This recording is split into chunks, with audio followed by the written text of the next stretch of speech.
अस्सलाम वालेकुम। आपका होस्ट एंड दोस्त आफ्ताब खान हाजिर हो गया है और आप भी हाजिर हो जाइए। चलिए जल्दी जल्दी आइए आप लोग।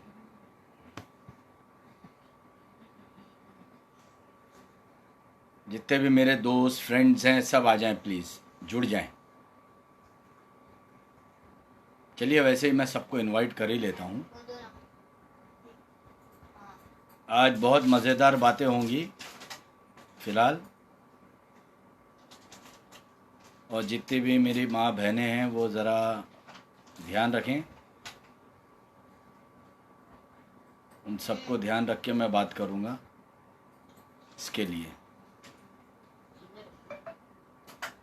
आप लोगों को शायद नोटिफिकेशन मिले या ना मिले, लेकिन मैं भेज रहा हूँ अपने तरफ से। आप लोग जुड़ जाइए प्लीज़।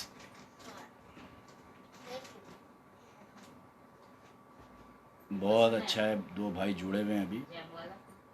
अस्सलाम वालेकुम सब भाइयों को नमस्कार।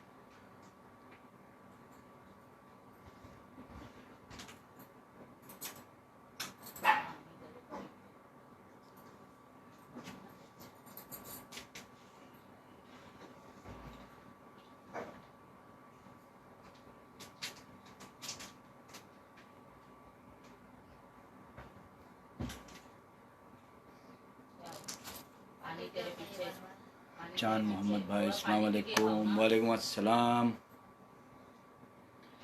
आमिर भाई भी जुड़ गए हैं हमारे साथ। खालिद भाई अस्सलाम वालेकुम। गरीब नवाज भाई,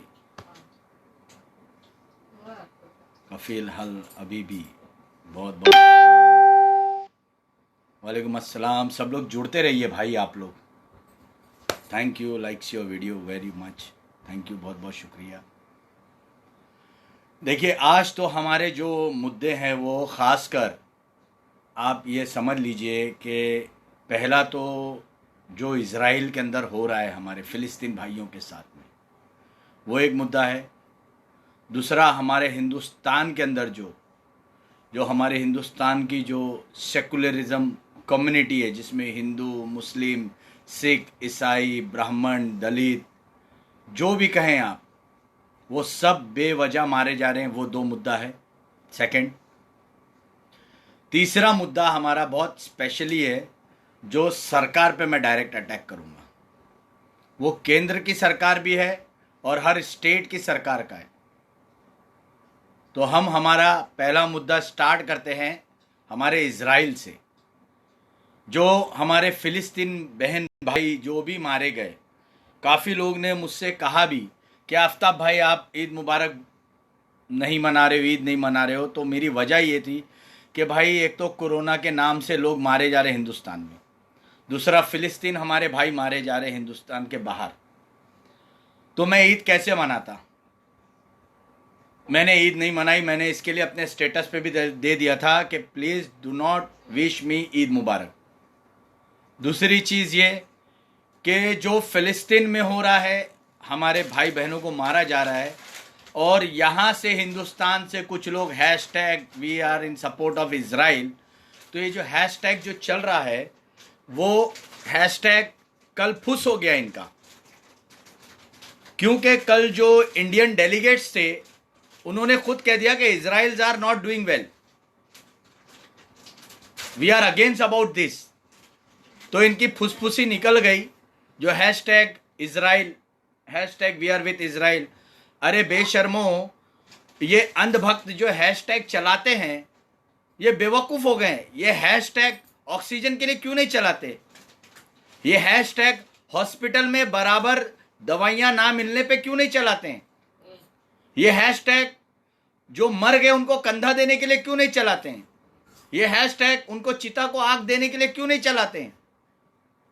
केवल ये हैशटैग चलाते हैं कि हम इज़राइल के साथ हैं, हम इज़राइल के समर्थन में। अरे जाहिलों, पहले ये तो समझ लो कि इज़राइल कौन है। इज़राइल वो है जो पूरी दुनिया पे राज करने की कोशिश कर रहा है। वो तुम हिंदुस्तानियों को भी नहीं छोड़ेगा। वो यहूदी है। लेकिन कहते हैं ना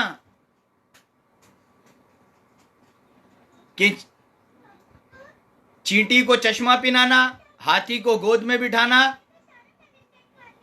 और अंधभक्तों को समझाना बराबर है, ये नामुमकिन है चीजें।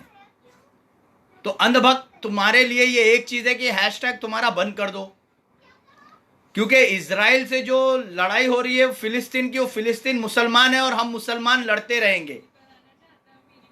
और अगर आप लोग इतने ही ज्यादा उत्साहित हो कि भाई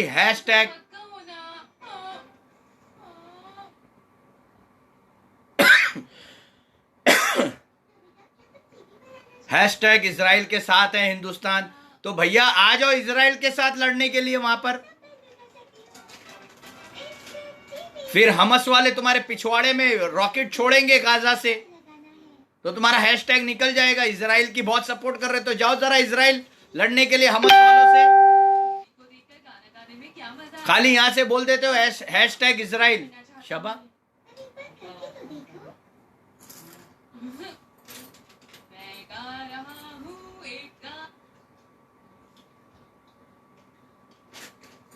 तो आप ये समझ लीजिए इनके अंदर फुसफुसी भरी हुई है। और ये जो इतना अकल होती है, इन्हें अनुभव क्यों कहते भाई? इनको अकल ही नहीं है ना, इनकी अकल तो गोबर खाने गई है, गौमूत्र पीने गई है। ये समझते नहीं है कोई भी चीजों को। मैं इनसे 50 टाइम कहता हूं कि अंधभक्ति छोड़ो, हिंदुस्तान से जुड़ो। अरे तुम भी हमारे भाई हो, लेकिन ये समझते नहीं है। ये मोदी और अमित शाह को अपना बाप और उनको चचा और योगी को मामू मानते हैं। अब इनके बाप किधर गए ये मुझे समझ में नहीं आता है। भाई आप लोग वीडियो को ज्यादा से ज्यादा शेयर करें, लोगों तक जोड़ें सबको। आज कहां गए अमित शाह? और आपको एक चीज और बता दूं, गल्फ की कोई कंट्री ने नरेंद्र मोदी जी के ऊपर भी केस किया हुआ है और उनको संबंध बहुत जल्दी पहुंचने वाला हिंदुस्तान। और आजकल अगर कोई पोस्टर लेके कोई अगर ये नरेंद्र मोदी से सवाल करता है, रोहित शर्मा नो मोर नमो। रोहित भाई आई एम विथ यू। नमो नहीं होना चाहिए, नमो बोलना कोई गुनाह नहीं है, लेकिन जो नमो बुलवा रहा है वो आदमी गलत है। वो नमो के बदले आंखों में नमी दे दिया है। और रोहित शर्मा जी आपसे एक सवाल है कि आप तो हिंदू हैं, आप एक मुझे एक सवाल का जवाब दीजिए कि अगर कोई हिंदू मर रहा है तो उसके परिवार वाले उसका कंधा क्यों नहीं दे रहे हैं? क्यों नहीं उनको अर्थी को कंधा दे रहे हैं, ना जला रहे हैं? क्या वजह है ये? अरे मेरे भाई, मेरे समझ में नहीं आ रहा है। अगर जब कोई कंधा नहीं देगा, चिता को आग नहीं जलाएगा और वहां मुसलमान अगर कुछ करता है तो उसको भी बोलते हैं कि ये जिहादी है। मतलब हिंदू कौम की मदद करना भी जिहाद हो गया है। तो ये जिहादी अच्छा है हमारे लिए, हम जिहादी अच्छे हैं।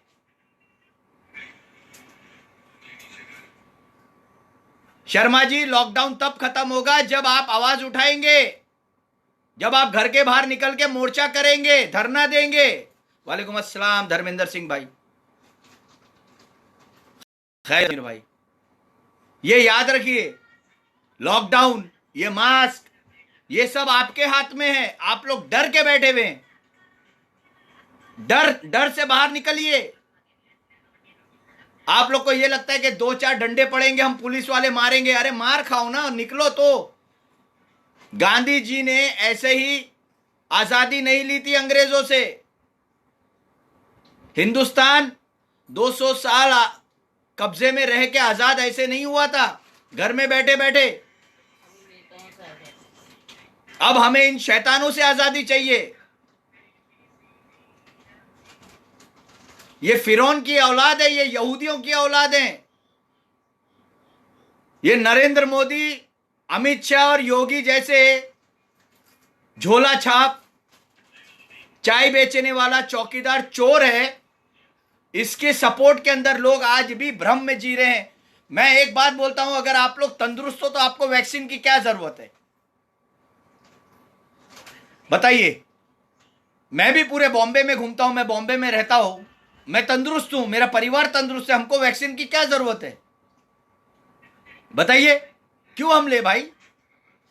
जब हम बीमार ही नहीं है, अरे देखिए, दुनिया के अंदर जो ये चीजें होती हैं ये तो होती रहेंगी, उससे कोई बाहर नहीं निकल सकता।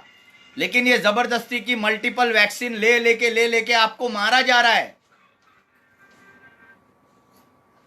नहीं सर, मैं गया था।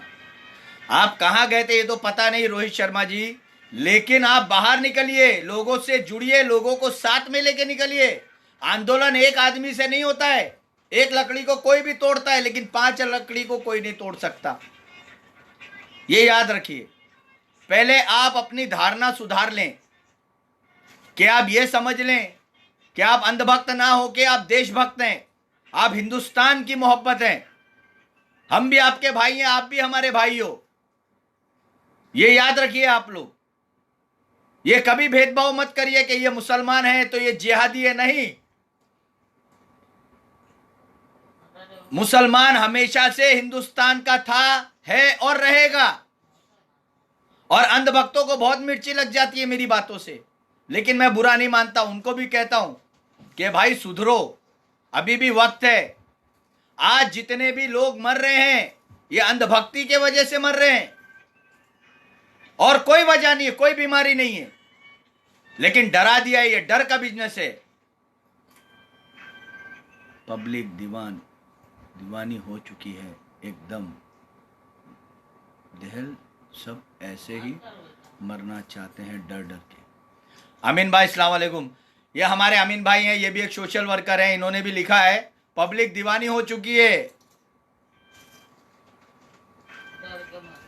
और हकीकत में पीके में आमिर खान ने खुद बोला ये डर का बिजनेस है, जो जितना डरेगा उतना धंधा होगा इनका। अब बताइए, शहरों में था, बिल्डिंगों में था, स्लम में था, अब डायरेक्ट वो जगह पे कोरोना चले गया है जहां पर लाइट तक की नहीं रहती है। तो नया शगुफा क्या डाल दिया गया कि गांव खेड़ों के अंदर जो कोरोना पहुंचा है वो कुंभ के वजह से पहुंच गया है। ये कुंभ के वजह से नहीं पहुंचा है। जो कोवैक्सीन और कोविशील्ड जो इंजेक्शन है ना, इनको ट्यूबवेल में, कुओं में, बड़ी बड़े नदियों में, तालाब में फेंक दिया गया है कि ये पानी पिएंगे तो बीमार होंगे। कुंभ के मेले में भी वो दवाइयां फेंकी गई। इस वक्त ये सरकार केवल हिंदुओं को बचाना नहीं चाहती, ना मुसलमान को बचाना चाहती है। ये केवल अपनी सत्ता बचाना चाहती है और लोगों को मारना चाहती है, क्योंकि इनके वोट बैंक जितने कम होंगे उतनी इनकी प्रगति होगी, क्योंकि इनके बड़े बड़े अंधभक्त हैं। क्योंकि ये चाहते ही नहीं है कि सेकुलरिज्म जिंदा रहे। बच्चों के भविष्य के साथ खेला जा रहा है। तो मैं तो अंधभक्तों से कहता हूं, भाई जितना तुम हैशटैग इजराइल चिल्लाते हो उतना ही हैशटैग ऑक्सीजन के लिए क्यों नहीं कहा? क्यों नहीं आपने हैशटैग कहा कि मोदी जी आप झूठ बोल रहे हो, कोरोना के नाम की कोई चीज ही नहीं है।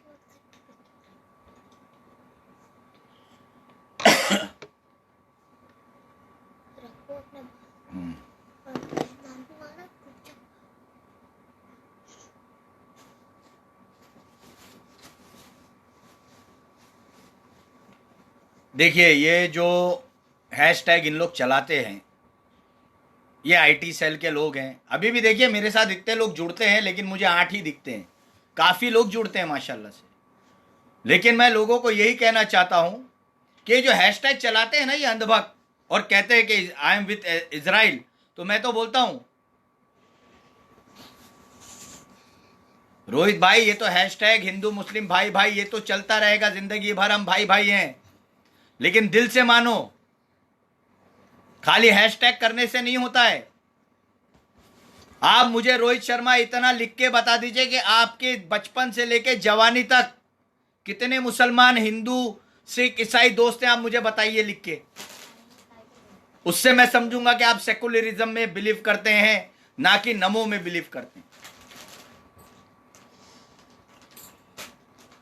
क्योंकि हर कौम में अपनी कौम का दोस्त कम होता है और दूसरी कौम का दोस्त ज्यादा होता है, ये याद रखिए। से सद रही है गंगा में, लाशें तो सड़ेंगी गंगा में, क्योंकि वहां पर योगी टकले ने बोल के रखा है कि गंगा के तरफ जलाने मत दो। और लोग लाशों को रात में फेंक के जा रहे ब्रिज के ऊपर से। जब लाशों को फेंका जा रहा है, फेंक के निकल जा रहे हैं, तो ये कौन सी अंधभक्ति है? कौन से हिंदू हैं जो अपने परिवार की लाशें फेंक रहे हैं? उसकी वजह यह है कि उनको जलाने के लिए लकड़ियां नहीं मिल रही हैं, उनके पास पैसे नहीं है। असली वजह यह है कि लोगों के पास पैसा नहीं है। वेरी गुड, आप मुस्लिम सोसाइटी में बॉर्न हुए, बहुत अच्छी बात है। जरूरी नहीं है, मैं जो सोसाइटी में बॉर्न हुआ वो हिंदू सोसाइटी थी। हमारे एरिया का नाम था यूनिटी कंपाउंड जुहू में। वहां पर सब धर्म के लोग रहते थे, कोई ऐसा धर्म नहीं था जो हमारे यहां नहीं था। ये आप समझ लीजिए। उसके अंदर Telugu, Tamil, Malayalam, Bangalori, Kannada, Catholic, Goan Catholic, Roman Catholic, Marwari, Gujarati, Jain, समझ गए आप, कच्छी, पारसी, सुन्नी मुस्लिम, वहाबी मुस्लिम, देवबंदी मुस्लिम, मराठी, क्या, और दलित, बंगाली, पंजाबी, सरदार, मोना पंजाबी, ये सब मेरी सोसाइटी के मेंबर्स हुआ करते थे। तो पूरा हिंदुस्तान हमारे कंपाउंड में रहता था, उसको कहते थे हम यूनिटी कंपाउंड।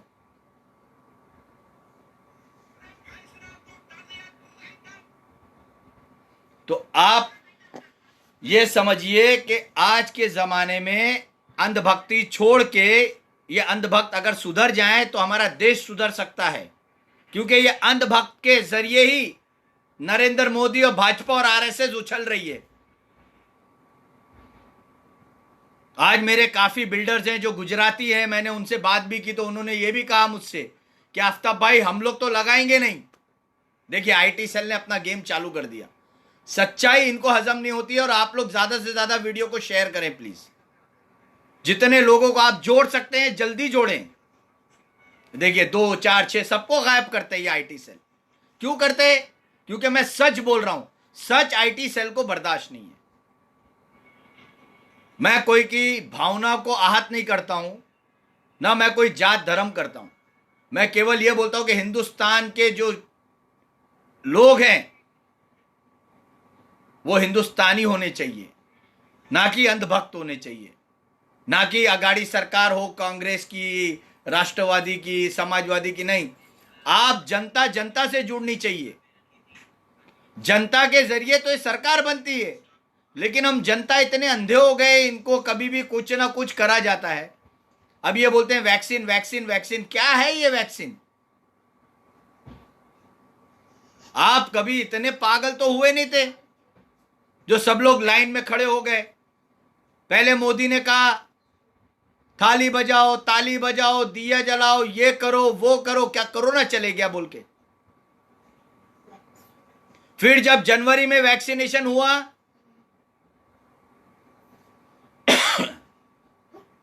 मार्च अप्रैल मई के अंदर लोग मरना चालू हुए तो बोलते देखो सेकंड लहर आ गई। पहली लहर में आप लोग ने सोचा नहीं था कि क्या हुआ है।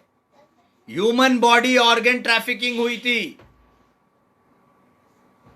यानी कि लोगों को जो भी एडमिट होते थे उनको मार दिया जाता था। उनका दिल, गुर्दा, कलेजी, आंख निकाल के बाहर एक्सपोर्ट किया जा रहा था। वालेकुम अस्सलाम तबरेज भाई, मुश्तबा भाई अस्सलाम वालेकुम। तो लोगों को मार के उनकी बॉडी नहीं दी जाती थी, पूरा रैपिंग किया जाता था हिंदुस्तान में। और किसकी बॉडी किसके पास जा रही कोई को पता नहीं है। मुसलमान है तो चिता में जल रहा है, हिंदू है तो गड़ रहा है, ये पता ही नहीं चलता था। तो एक केस आया था मुंबई शहर के अंदर, मालोनी में पता चला कि एक लड़के की मां मर गई है। तो जब उसने बोला नहीं मेरी मां का आखिरी बार चेहरा देखूंगा, देखा उसने तो उसके अंदर मां का चेहरा के बदले कोई आदमी का चेहरा निकला। वहां से मुंबई शहर की ये पता चला कि ये ऐसी गड़बड़ी चल रही है, तो उद्धव ठाकरे ने स्ट्रिक्ट एक्शन लिया उस पर। अकील खान साहब अस्सलाम वालेकुम।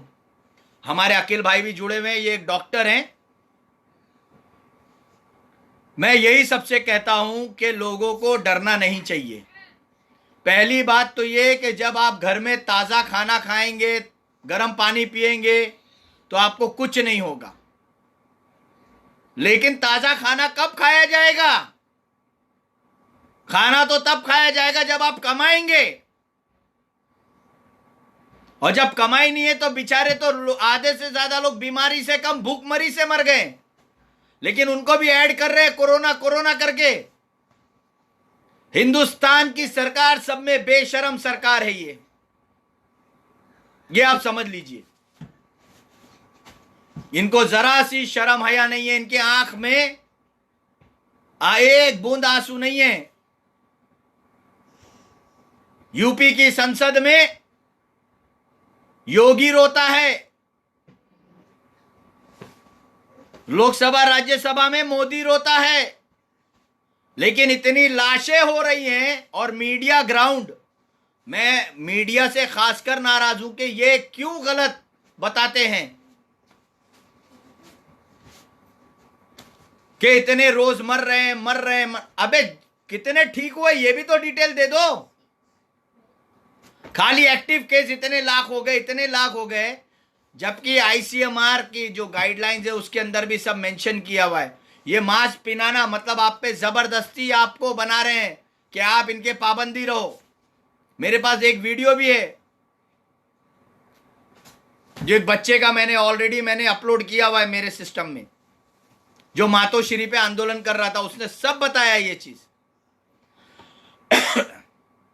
मिनिस्ट्री ऑफ वेलफेयर के अंदर गाइडलाइन है कि अगर आप सेहतमंद हो तो आपको मास्क नहीं लगाना चाहिए, फिर भी आप मास्क लगाते हैं। डरते हैं आप लोग, चार्ज लगेगा। अरे चार्ज लगेगा, क्यों लगेगा? क्या भीमराव बाबा साहेब अंबेडकर का जो संविधान है, हमारा जो कॉन्स्टिट्यूशन ऑफ इंडिया है, क्या उसमें लिखा हुआ है कि जो भी इंसान हिंदुस्तान में रहता है क्या उसको मास्क लगाना जरूरी है? अगर लिखा हुआ है तो हम लगाएंगे। जब लिखा हुआ नहीं है, कोई बोलता है कि स्टेट गवर्नमेंट ने इंप्लीमेंट किया हुआ है। अरे स्टेट गवर्नमेंट है कौन? ये 5 साल की सरकार है, फिर कोई और आ जाएगी। कल वो बोलेंगे कच्छा मुंह पे लगा के चलो मास्क के बदले, परसों कोई और आ जाएंगी बोलेंगे नंगे चलो, कपड़ा पहनोगे तो तुम पे पेनल्टी लगेगी। तो क्या जनता इनके कहने पे चलती है? और मोदी जी ने तो एक अक्षर पढ़ा हुआ नहीं है। उनका बोल बच्चन तो इतना हार्ड है कि 35 साल तक उन्होंने भीख मांगी है, भिक्षा मांग के खा रहे थे। मैं तो यही चाहता हूं मोदी जी, आप भिक्षा मांग के खा रहे थे कि 2,33,550 सूट 5 साल में पहन लिया आपने। जितने कपड़े मोदी जी के पास हैं उतने तो पूरी संसद के एमपीओ के पास नहीं होंगे, ये आप समझिए। और 2,50,000 मतलब 2,50,000 रैलियां कर चुके 5 साल में। लोग 50,000 रैली करते हैं, ये 2.5 लाख रैलियां करते हैं। किस लिए करते हो आप? क्या करना चाहते हो? हम बोलते हैं मोदी जी आप अच्छे हो, आप प्रधानमंत्री बने रहो, लेकिन जनता के साथ तो अच्छे से रहो। आप मैंने पानी पास पे रख दिया। जनता के साथ क्यों नहीं अच्छा व्यवहार करते हो? आप जनता के हित के लिए नहीं सोचते हो, लेकिन आप उद्योगपतियों के लिए सोचते हो। अगर आप उद्योगपतियों के गुलाम हैं तो हमें ऐसा गुलाम नहीं चाहिए। मैं तो बोलता हूं कि खाली किसान आंदोलन नहीं होना चाहिए, जनता आंदोलन भी होना चाहिए। हर स्टेट में, हर सिटी में लोग बाहर निकलने चाहिए और आंदोलन करना चाहिए, बाइकआउट करना चाहिए लॉकडाउन का। मैं तो ये आईटी सेल वालों से भी बोलूंगा कि भैया तुम्हारी भी पगार बढ़ेगी, तुम सच्चाई का साथ दो। अंधभक्ति छूटेगी तो हमारा देश आजाद होगा। नहीं तो आज हम इजराइल सपोर्ट कर रहे हैं, किस दिन ऐसा नहीं हो जाए कि इजराइल का ही कब्जा यहां पर भी हो जाए।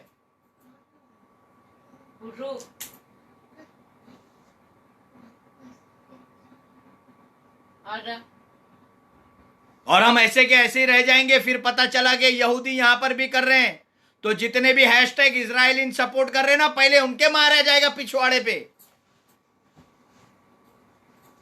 अरे पहले अपने देश की बीमारी से लड़ो, देश के प्रधानमंत्री से लड़ो, फिर इजराइल हमास में जाके लड़ना इजराइल के लिए। तुम अंधभक्तों को मुसलमानों से क्या तकलीफ है पता नहीं क्या? तुम्हारे बाप क्या यहूदी थे? अभी भी वक्त है, सुधर जाओ, नहीं तो मोदी जी इजराइल को देश दे देंगे। प्रधानमंत्री अपना घर बनवा रहे हैं, संसद बनवा रहे हैं, उतने पैसे में तो देश भविष्य बदल सकता था। भाई आप लोगों से गुजारिश है कि आप लोग मेरे वीडियो को देखिए। आईटी सेल आप लोगों से दूर कर रहा है, तो खालिद भाई जो और दूसरे भी भाई हैं, अजमेर अली भाई, आप लोग वीडियो को शेयर करें, ज्यादा से ज्यादा लोगों को जोड़ें। इसके लिए रिक्वेस्ट है, क्योंकि लोगों को जुड़ने नहीं दिया जा रहा है। जितने लोग जुड़ेंगे उतना अच्छा है। मैं अपने फ्रेंड्स लोग को भी बुला रहा हूं इसके लिए। जितनों को भी इनवाइट किया हूं मैंने, इनवाइट तो हुए, लेकिन ये बताना नहीं जा रहा है।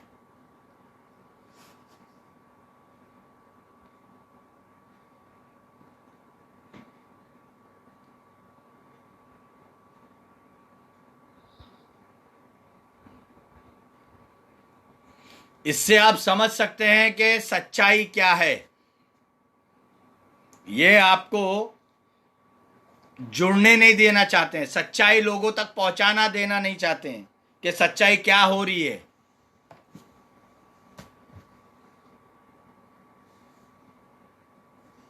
लोगों के पास अलग अलग वेबसाइट रहती हैं, लेकिन मैं कॉमन फेसबुक से ही आता हूं।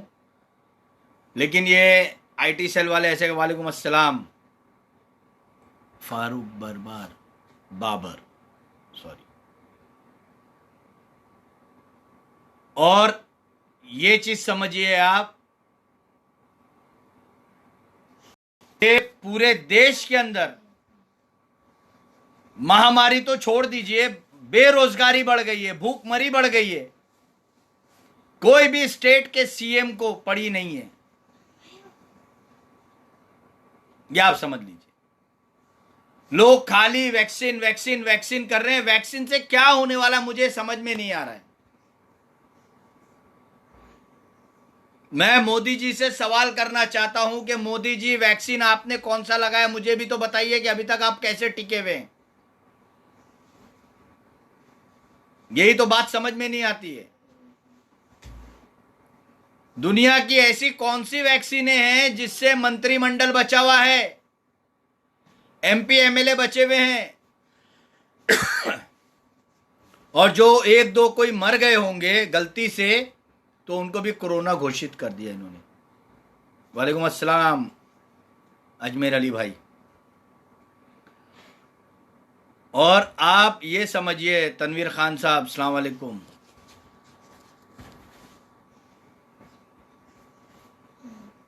और आप लोगों से गुजारिश भी है, भाई कैसे हैं आप? मैं तनवीर भाई ठीक हूँ, दुआ है आपकी।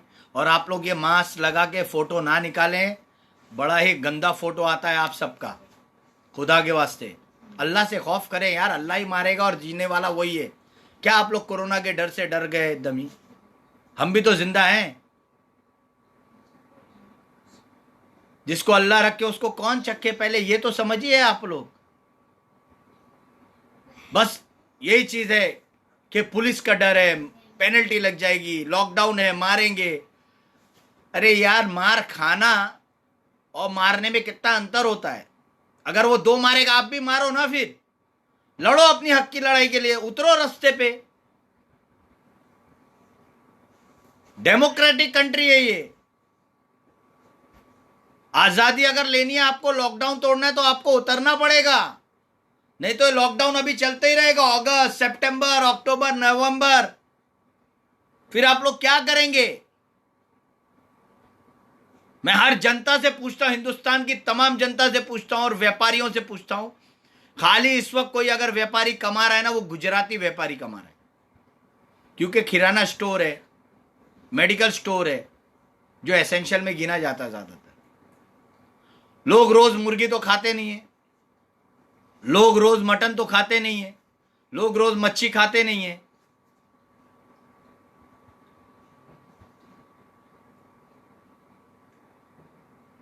शुगर बढ़ जाती है भाई। वैक्सीनेशन तो एक्चुअली ये सब इंजेक्शन नहीं लगाना चाहिए, ये सब वाहियात चीजें हैं फारूक बाबर भाई।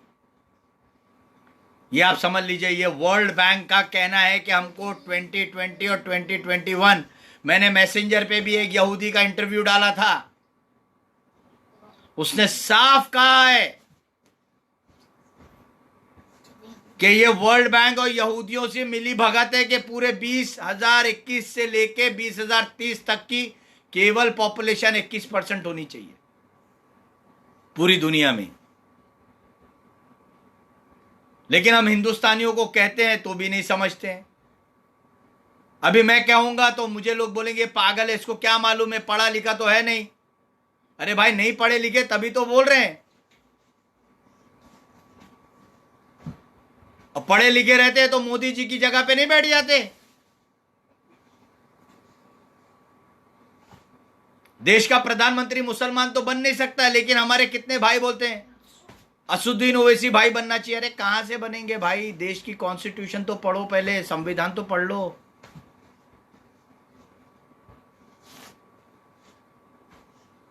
देश के अंदर दो कौम है, हिंदू और मुस्लिम। जहां हिंदू का ज्यादा रहता है पॉपुलेशन, वहां राम मंदिर आ जाता है, भगवान राम आ जाते हैं, महादेव आ जाते हैं। और जहां मुस्लिम का रहेगा तो वहां रसूल पाक की बातें चालू हो जाती हैं। अरे भाई हुजूर को, अल्लाह को क्यों बीच में लाते हो, और भगवान को, राम को क्यों बीच में लाते हो? पॉलिटिक्स करते हैं कि ये प्रवचन देते हैं, मेरे समझ में नहीं आता। लेकिन जनता जनार्दन जो है इतनी बड़ी बेवकूफ कैसी है बताइए। हैदराबाद के अंदर अकबर ओवैसी है, असुद्दीन ओवैसी है। वो कभी भी सियासत अगर करते हैं तो इस्लाम को लेके करते हैं, बिना इस्लाम के नहीं करते। योगी और मोदी अगर इलेक्शन लड़ते हैं तो राम का नाम लेके करते हैं, बाबरी मस्जिद, राम मंदिर लेके करते हैं। मैं तो सोचता असुद्दीन ओवैसी बैरिस्टर है भाई, बहुत बड़ी चीज है। तो भाई पॉलिटिकल वे, जो बुनियादी ढांचा है उसको लेके आप बयानबाजी करो। अच्छे पॉलिटिकल लीडर हैं वो, ऐसी बात नहीं है। लेकिन बार बार अल्लाह रसूल को बीच में क्यों लाते हो? अगर ये जाहिल है तो हम क्यों जाहिल बन रहे हैं? और हमारे महाराष्ट्र के अंदर हमारे जितने भी मराठी भाई हैं, वो हिंदू हो या मुसलमान हो, मैं भी एक मुंबई करी हूं तो महाराष्ट्र नहीं हुआ। हमारे पे गेम करा जाता है, मी मराठा मुंबईकर, और हमको 40 साल के ऊपर हो गए बेवकूफ बनाया जा रहा। मराठी वहीं का वहीं है, लेकिन मराठी शब्द को लेके जो लोग ने आंदोलन सत्याग्रह किया, वो लोग हजारों गुना ऊपर चले गए। जैसे बाला साहब ठाकरे, जैसे शरद पवार, बस जरा सा एक उंगली उठाते शिवाजी महाराज की जय बोलते हैं, वैसे सब हम बोल देते हैं। बताइए, तो ये क्या मतलब है? लोगों की भावनाओं से क्यों खेलते हैं पॉलिटिशियन? हाँ, मेरा कहना एक ही है कि हमें एक दूसरे की चीजें समझनी चाहिए कि क्या चल रहा है देश में। ये आप समझिए, देश में जनता को इतना बेवकूफ बनाया जाता है और जनता रोज बेवकूफ बनती है। जब पहली लहर हुई तो बॉडी नहीं दी गई, दूसरी लहर में बॉडी दिए जा रहे, लेकिन लोग समझ नहीं रहे, क्योंकि दूसरी लहर जो थी उनका कोटा तो एक लहर में हो गया। अब इनको और फ्रेश बॉडी चाहिए ना, तो 18 से 44 साल वाले आ गए। उसकी रिक्वायरमेंट है 18 से 44 साल वालों की, जो लोग मरेंगे वैक्सीनेशन के बाद, तो तब उनका ऑर्गन ट्रैफिकिंग चालू होगा। तब आप लिख लीजिएगा तीसरी लहर में भी बॉडी नहीं दी जाएगी। तब आपको मेरी बात का एहसास होगा कि नहीं, आफ्ताब खान ने सही बोला था।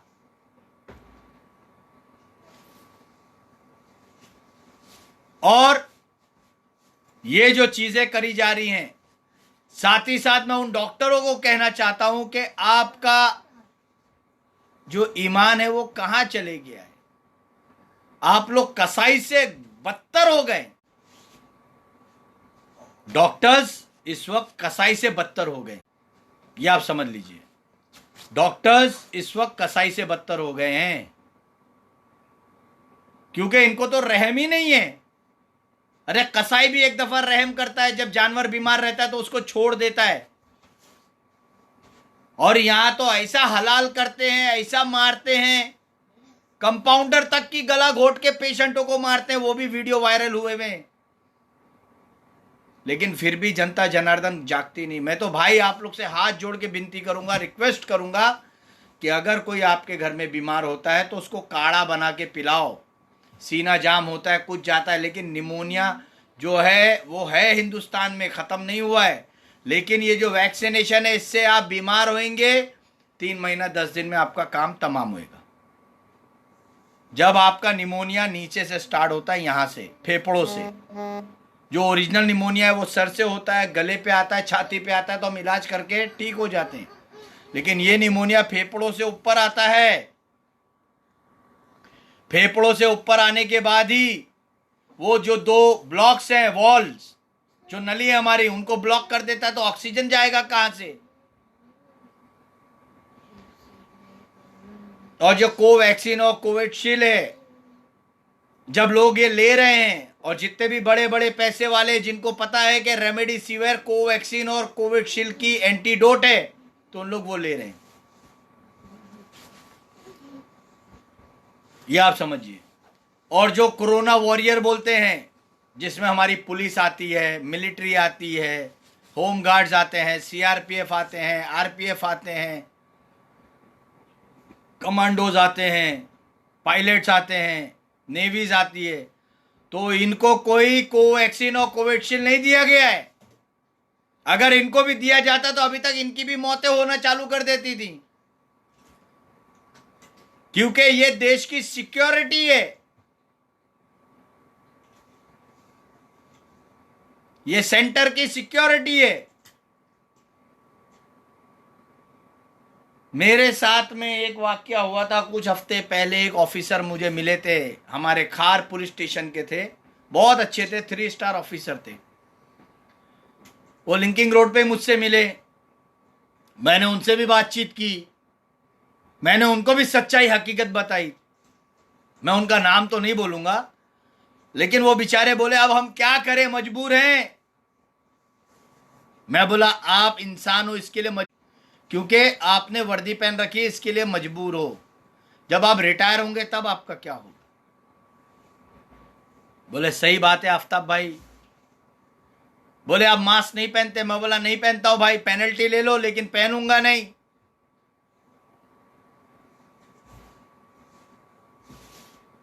तो उन्होंने मुझसे कहा, बोले यार आप जैसे लोग बहुत कम मिलते हैं। मैं बोला बहुत कम का सवाल नहीं, जो सच बोलता है वही दिखता है। लोगों को सच के साथ जुड़ना बहुत जरूरी है। आज आप ये सोचिए कि हर एक व्यापारी क्या कर रहा होगा, उसकी जिंदगी कैसे कट रही है। कोई होजरी वाला है, कोई कपड़े वाला है, कोई मोबाइल वाला है, कोई स्टेशनरी शॉप वाला है, कोई जेरोक्स वाला है, यहां तक कि चमार है जो चप्पल सीता है बेचारा, उसका क्या हाल होगा, मोची का क्या हाल होगा। उन सब के बारे में कोई नहीं सोचता है। केवल एसेंशियल थिंग्स, बिल्डिंग कंस्ट्रक्शन होनी चाहिए, संसद भवन बननी चाहिए,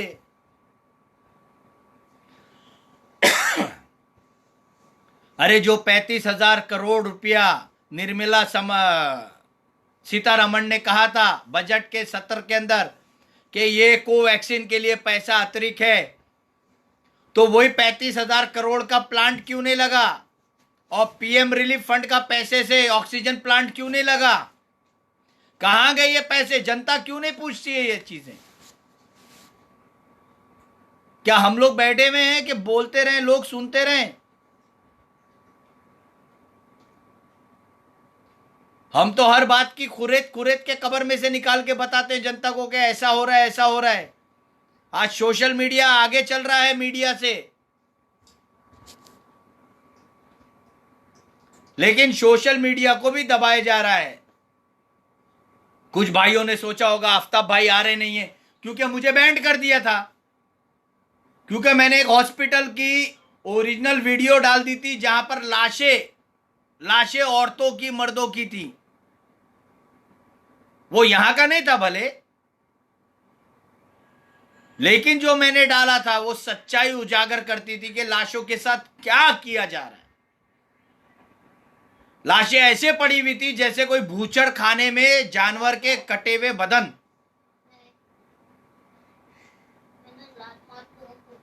ये आप समझ लीजिए, लाशों का भूचड़ खाना था वो मैंने सोशल मीडिया पे डाला तो फेसबुक से मुझे 1 महीने के लिए बैंड कर दिया गया। अब ये देखिए, ब्रॉडकास्टिंग को मुझे पॉज किया जाता है। मैं आईटी सेल से बोलता हूं यार सच्चाई तो बताने दो लोगों को, बताने में क्या जाता है? लोगों तक आवाज पहुंचनी चाहिए, लोगों तक सुनना चाहिए कि क्या बंदा क्यों बोल रहा है, यार क्यों अपना टाइम वेस्ट कर रहा है, ये बताने की क्यों कोशिश कर रहा है, क्योंकि लोगों को मालूम नहीं, इसके लिए बताने बैठा है वो। और जो प्रिंट मीडिया है, टीवी पे जो हम देखते हैं, रोज हम देख देख के रोज डरते हैं। अब तो मेरे घर वाले बोलते डैडी आप क्यों चालू करते हो? जब देखो मौतें होती हैं, जब देखो मौतें होती, मौतें घट रही नहीं है, एक्टिव केस बढ़ते जा रहे हैं, मौतें बढ़ते जा रही हैं। अरे बताओ तो मौतें किस वजह से हो रही हैं? ये पूरी डिटेल क्यों नहीं दी जा रही है? अगर कोई हार्ट अटैक से या डायबिटीज से, पैरालाइज से, ब्रेन हैमरेज से, कैंसर से मर रहा है तो बताओ ना डिटेल, लेकिन नहीं, सिर्फ कोरोना से ही मर रहे हैं क्या? लोगों को इतना अंधविश्वास के अंदर ले लिया गया है विश्वास करने के लिए कि नहीं कोरोना है। दिमाग में डाल दो इनके, लॉकडाउन डाल दो, कोरोना डाल दो, मास्क डाल दो, सोशल डिस्टेंसिंग डाल दो। वो हमारा एक चूतिया स्वास्थ्य मंत्री हर्षवर्धन कहता है कि घर में भी अब आपको मास्क पहनना होगा। मैं बोला अरे बाप रे बाप, ये तो 2 महीना पहले मैंने बोला था कि कभी ऐसा नहीं हो कि स्वास्थ्य मंत्री ये बोल दे कि घर में भी मास्क पहनना होगा, और वो उसने बोल दिया। अब आप बताइए, ऐसे ऐसे जाहिल लोग हैं। अभी एक और नया वैक्सीन आया है, डीआरडीओ ने निकाला है, जिसका राजनाथ सिंह और हर्षवर्धन, क्या रक्षा मंत्री और स्वास्थ्य मंत्री दोनों इनॉग्रेशन किए हुए हैं, और 10,000 वैक्सीनेशन दिल्ली को दी जाएंगी। और कह रहे ये है कि ये वैक्सीन लेने के बाद कोई चीज का डर नहीं है। अब आपको क्या एक्सपेरिमेंट बना दिया गया है जनता को कि कोवैक्सीन सूट नहीं हुई तो भैया कोविशील्ड ले लो, कोविशील्ड नहीं हुई तो रशियन की एक आई है वो ले लो, वो नहीं हुई तो फिर फाइजर ले लो, अब डीआरडीओ की ले लो। तो इंसान नहीं हो गया, एक्सपेरिमेंट बॉडी हो गई है क्या आप लोगों की? जनता कब जागेगी? आपको तो सरकार से पूछना चाहिए, आपको सरकार से पूछना चाहिए कि भाई ये कौन सी वैक्सीन है कि जो 1 साल के अंदर तैयार होके निकली और लोगों को लगना चालू हो गई। बताइए, जबकि एक वैक्सीनेशन बनाने में तकरीबन 3.5 से 5 साल निकल जाते हैं, और कई लाखों लोगों की उस पर बलि दी जाती है। मतलब लेबोरेटरी टेस्ट होते हैं इंसानों पे कि इंसान में क्या रिएक्शन करता है, कैसा प्रिटेंड करता है इंसान का बॉडी, क्या उसको एब्जॉर्ब होता है। कम से कम 5 साल बाद एक वैक्सीन निकलती है और ये तो 21 साल के अंदर इन लोग धड़ल्ले से निकाल रहे हैं। कभी बोलते प्लाज्मा, ना खाओ तो हाजमा, ऐसा। अरे ये देश है कि जाहिलों का देश है। सारा स्वास्थ्य मंत्री पढ़ा लिखा नहीं, देश का प्रधानमंत्री चाय वाला, हाँ, गृह मंत्री तड़ी पार, खाली रक्षा मंत्री पढ़ा लिखा है लेकिन उसको देश का प्रधानमंत्री नहीं बनाया। हमने कितनी बड़ी गलती कर दी, ये आप सोचिए। और एक यूपी का मुख्यमंत्री जाहिल इंसान, टकला, दिमाग, सर पे बाल नहीं है उसके और उसकी सोच कमजोर है।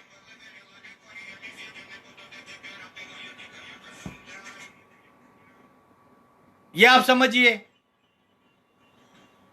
आईटी सेल, तुमको इतना समझा रहा हूं प्यार से मेरे भाई कि मेरे व्यूवर्स खुलने दो, क्यों जुड़ने नहीं दे रहे। आप लोगों से गुजारिश है कि आप लोग ज्यादा से ज्यादा वीडियो को शेयर करें प्लीज। जितने लोगों को शेयर करेंगे उतने जुड़ेंगे भाई मेरे साथ, प्लीज रिक्वेस्ट है।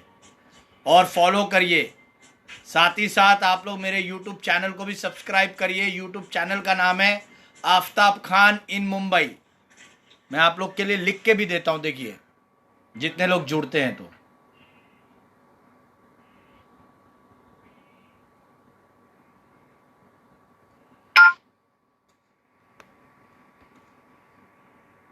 ये पिनअप कर दिया, ये मेरा यूट्यूब चैनल है।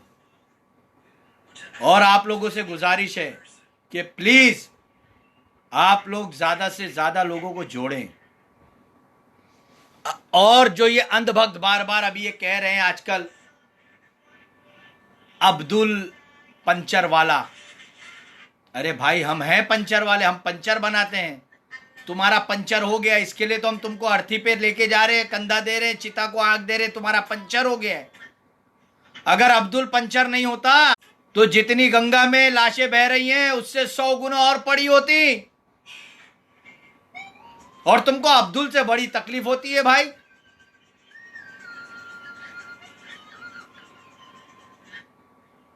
अब्दुल कलाम से बहुत तकलीफ होती है। जो कलाम साहब हमारे देश के रिसर्चर हैं, जिन्होंने मिसाइल इजाद की, जो देश के राष्ट्रपति रह चुके हैं, उनके बारे में कुछ जाहिल लोग कहते हैं कि वो जिहादी हैं। भैया उन्होंने क्या जिहाद किया? उन्होंने मिसाइल बना के तुमको दे दी, ये जिहाद हो गया? और फिर कहते हैं कि उसका फॉर्मूला पाकिस्तान दे दिया है। अरे भाई पाकिस्तान के पास भी साइंटिस्ट है, अब्दुल कलाम साहब तो हिंदुस्तान के लिए करे। अगर कलाम साहब को करना था तो पहले ही पाकिस्तान चले गए होते। लेकिन हिंदुस्तान में जाहिलों की कमी नहीं है, ये कंफर्म हो चुका है, ये आप समझ लीजिए। इससे साबित होता है, मैं खुल के बोलता हूं कि हम सब जाहिल हैं। अकेला वो नरसिम्हानंद जाहिल नहीं है, हम आप भी जाहिल हैं। क्योंकि हमने अनपढ़ जाहिलों के हाथ में देश दे दिया है, ये आप समझ लीजिए। क्योंकि गलती हमसे ही हुई है।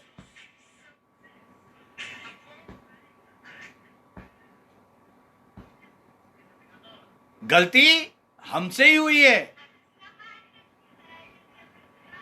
135 करोड़ की जनता ने जो सोचा था वो गलत ही हो गया।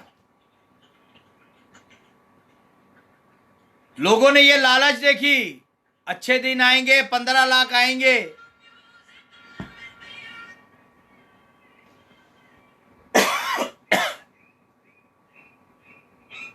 ये आप समझ लीजिए।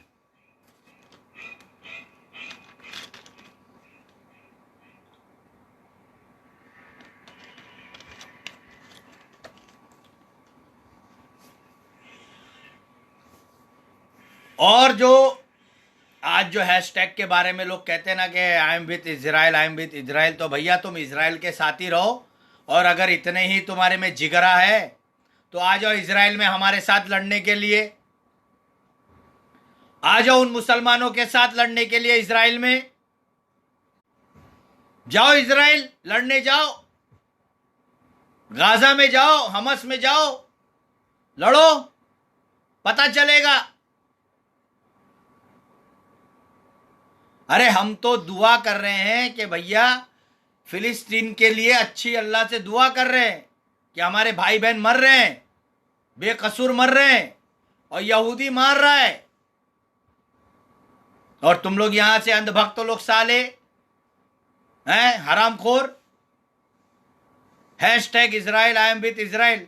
अबे इजराइल में बैठ के खाना खा रहे हो तुम लोग, ये तुम्हारे गांव के रिश्तेदार है, तुम्हारे धर्म के, कौन है वो?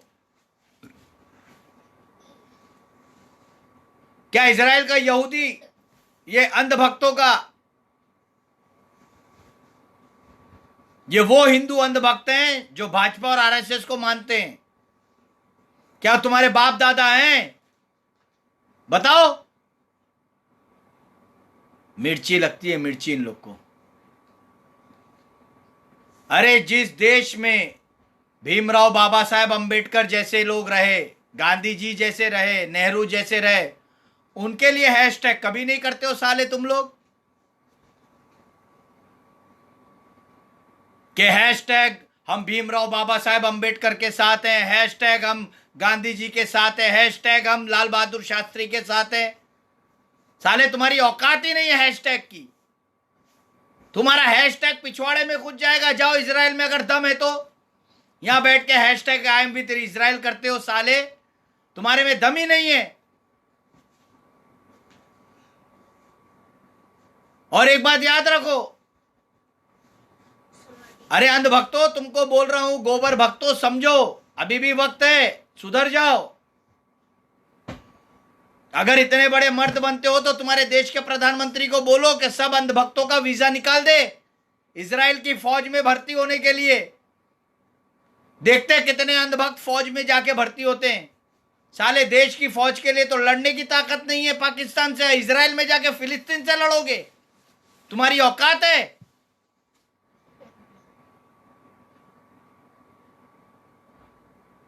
चिल्ला चिल्ला के बोलते हो साले सोशल मीडिया पे अपनी पब्लिसिटी कमाने के लिए, पैसा कमाने के लिए, फोकट में बोलते रहेंगे ये लोग। अरे कभी दिल से भीमराव बाबा साहेब अंबेडकर का नाम लिया, जिन्होंने देश का संविधान लिखा? नहीं साले, तुम लोग अंधभक्त तो वो संविधान भी चेंज करने पे तुले हुए हो। तुमसे बड़े हरामखोर और नाजायज औलाद कौन होंगे देश के? तुमको तुम्हारे बाप का पता नहीं है और हैशटैग विद इजराइल करते हो।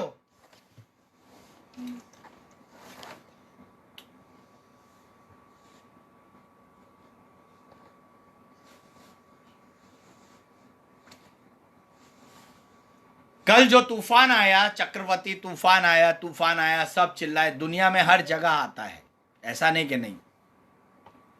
मुंबई में मैं जू में रहता हूं तो मैंने देखा, मैंने लोगों को बताया कि देखिए इतनी स्पीड में हवा चल रही, काफी नुकसान हुआ लोगों का, घर बार टूट गए। हाँ, जो स्टेट के अंदर ये हुआ है तो क्या वो स्टेट के चीफ मिनिस्टर का कर्तव्य नहीं है कि उन लोग का नुकसान भरें? जिनके घर टूट गए, जिनकी छतें उड़ गई, तो क्या वहाँ के चीफ मिनिस्टर हों, तमिलनाडु के हों, केरला के हों या महाराष्ट्र के हों, इनको जरा सी लज्जा नहीं आती है, शर्म नहीं आती है कि लोगों के नुकसान की भरपाई करें? हर स्टेट के चीफ मिनिस्टर को मैं बोलना चाहूंगा कि तुम सब साले चुल्लू भर पानी में डूब मरो। लॉकडाउन लगा देते हो, लाइट का बिल कौन, क्या तुम्हारा बाप भरेगा? पानी का बिल क्या तुम्हारा बाप भरेगा? असेसमेंट टैक्स क्या तुम्हारा बाप भरेगा? ये हर चीफ मिनिस्टर के लिए है। ये साले नालायक लोग हैं, ये जनता के नौकर रहते हैं लेकिन जनता इनको राजा बनाती है। मेरा अकेले का चीफ मिनिस्टर नहीं, हर स्टेट के चीफ मिनिस्टर के लिए मैं बोलूंगा, ये सिर्फ अपनी झोली भरना जानते हैं। मैं ये कहता हूं कि कौन सा ऐसा चीफ मिनिस्टर है जो अभी इस लॉकडाउन में जनता की मदद कर रहा हो, बताइए, बताइए कोई अगर है तो। कोई नहीं है। जो गैर टाइम लॉकडाउन में भी हुआ था ना, वो जनता ने लोगों की एक दूसरे की मदद की थी, ये आप समझिए। जनता खड़ी होके खुद मदद कर रही थी, कोई चीफ मिनिस्टर या मिनिस्टर नहीं कर रहा था।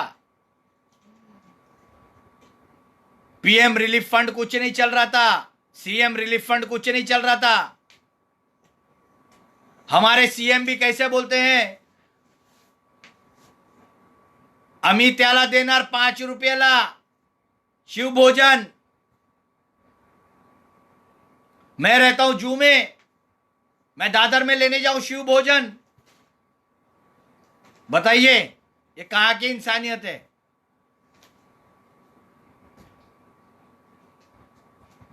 कोई भी चीफ मिनिस्टर हो या कोई भी प्राइम मिनिस्टर हो, ये इस देश के लिए सूटेबल है ही नहीं।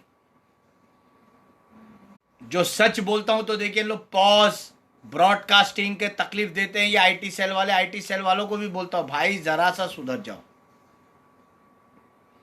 आप लोगों से मैं यही कहूंगा कि आप लोग जारी रखिए, मेरे लाइफ को आगे बढ़ाने के लिए शेयर करते रहिए, रुकिए मत आप लोग,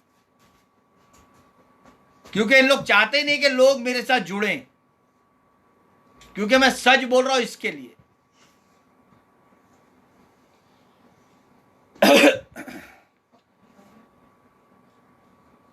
और तो और लोगों को इतना भयभीत कर दिया है मीडिया दिखा दिखा के कि लोग सुबह उठते हैं, कुछ अच्छी खबर मिले नहीं।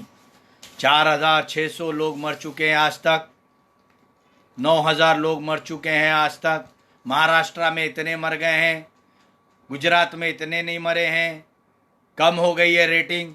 ये रेटिंग कैसे कम होती साला, मुझे समझ में नहीं आता। एक्टिव केस के अंदर ये रेटिंग कैसे कम हो जाती है? क्योंकि उनका आरटीपीसीआर इमीडिएटली आज दिखाता और कल नेगेटिव दिखा देता है, परसों का जो पॉजिटिव था। जो लोग ठीक होते, कितने ठीक हो रहे क्यों नहीं बताया जाता है? डेली का अपडेट खाली आप बताते हो, एक्टिव केस हुए, नए मामले आए। अरे जो भर्ती है ठीक होके कितने निकले, वो गाइडलाइन किधर है? जैसे यूपी के अंदर मौतों का आंकड़ा बताया गया था, यूपी में तकरीबन लाख के ऊपर लोग मर चुके हैं। मेरे पास जानकारियां हैं काफी जगहों से, लखनऊ, गोंडा, आजमगढ़, इलाहाबाद, क्या फैजाबाद, फिर आपका सुल्तानपुर, कहां से। और ये वही लोग मर रहे हैं शहरों के, बड़े बड़े कस्बों के, जो अंधभक्ति करते थे, जो योगी भक्त थे, आरएसएस भक्त थे, मोदी भक्त थे, ये आप समझिए। और जो मुसलमान भी है ना, वो भोसड़ी के मुसलमान को भी बोलूंगा मैं कि मादरचोद कम नहीं है हमारे मुसलमान, जो आज बीजेपी में घुसे हुए हैं। ये मुख्तार अब्बास नकवी और शाहनवाज हुसैन है किधर? जनता बताओ, ये किधर है? दो कुत्ते।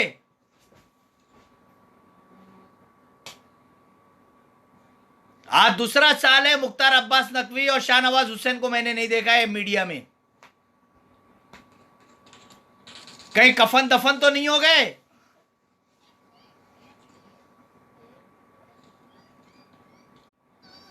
बोलिए। और ऐसे लोग ही देश को बर्बाद करते हैं, जात धर्म पे लेके, ये आप समझिए। क्योंकि इनसे कहा जाता है कि आपको इतना ही बोलना और गायब हो जाना है।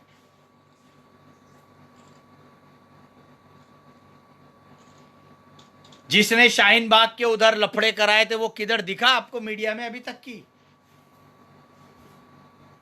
बताइए। बीजेपी ने हद पार कर दी है। इतने गलत काम हो रहे हर जगह, हर जगह, कोई स्टेट नहीं छूटा हुआ है। मेरे को सब में बड़ा अचंबा तो ये हुआ कि साला ममता बनर्जी को 2 हफ्ते के ऊपर ही हो गया होगा तकरीबन शपथ लेके, कि 2 हफ्ते के अंदर मोदी सरकार और भाजपा सरकार इतनी पागल हो गई है कि वहां के मोदी सरकार और भाजपा सरकार इतनी पागल हो गई है कि कलकत्ता के अंदर एमपीओ पे सीबीआई लग गई। अरे यानी कि तुमको हार बर्दाश्त नहीं है भाई, इनको हार बर्दाश्त नहीं है, कहीं हारना नहीं चाहते हैं। अरे भाई उसने खेला हो बे, बोला खेला हो गया। हाँ, और तुम बहुत चिल्लाते थे दीदी दीदी, दीदी ने सीधी कर दी तुम्हारी पिछवाड़ी को। क्या रह गई एक औरत से हार के? अरे इलेक्शन लड़ते हो तो एकदम जेंटलमैन वे में लड़ो ना। क्यों अभी तक भाजपा सरकार और आरएसएस ईवीएम को बंद क्यों नहीं कर रही है? मैं नरेंद्र मोदी, अमित शाह और योगी और इलेक्शन कमीशन को बोलना चाहता हूं कि तुम लोग को पता है कि अगर बैलेट वोटिंग होगी तो तुमको 100 वोट तो दूर 10 वोट भी नहीं मिलेंगे कहीं से। और मैं जनता जनार्दन से रिक्वेस्ट करता हूं कि खुल के उतरो, ईवीएम का विरोध करो। जहां 10 पुलिस वाले आते आप लोग डर के भाग क्यों जाते हो? लड़ो ना, मार खाओ, मारो मत।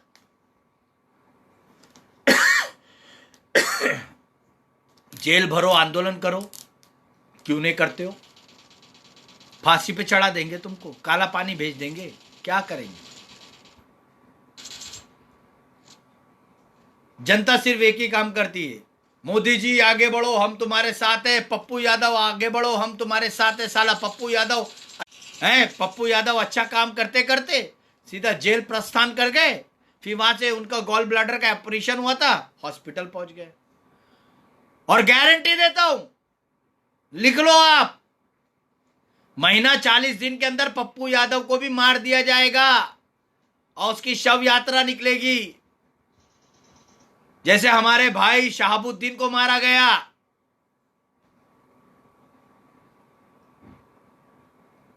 हर चीफ मिनिस्टर उसको मरवा देगा जो भाजपा का चीफ मिनिस्टर है।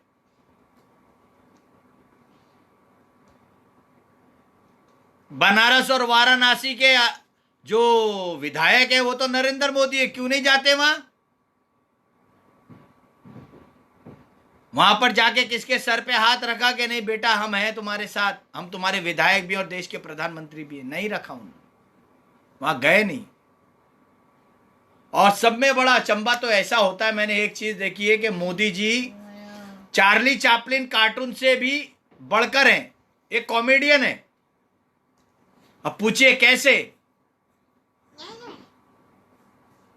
वो ऐसे कि जब ये लाइव आते हैं अपनी कैबिनेट से बात करते हैं, देखिए गौर फरमाइएगा, जब पूरे देश के मुख्यमंत्रियों से उनकी वार्तालाप होती है यानी बातचीत होती है, तो ये मास्क लगा लेते हैं। सब में बड़ा कॉमेडी। हमारे देश का प्रधानमंत्री कम, वो जोकर ज्यादा हो जाते हैं। जब लाइव आते हैं तो मुंह पे मास्क हो जाता है, और जब जनता की मन की बात होती है तो मास्क गायब हो जाता है। बताइए, क्या लाइव आने पे, अब आप मुझे देख रहे हैं और मैं आपको देख रहा हूं, तो क्या आपका क्या वायरस आ रहा है मुझे? तो मुझे मास्क की क्या जरूरत है?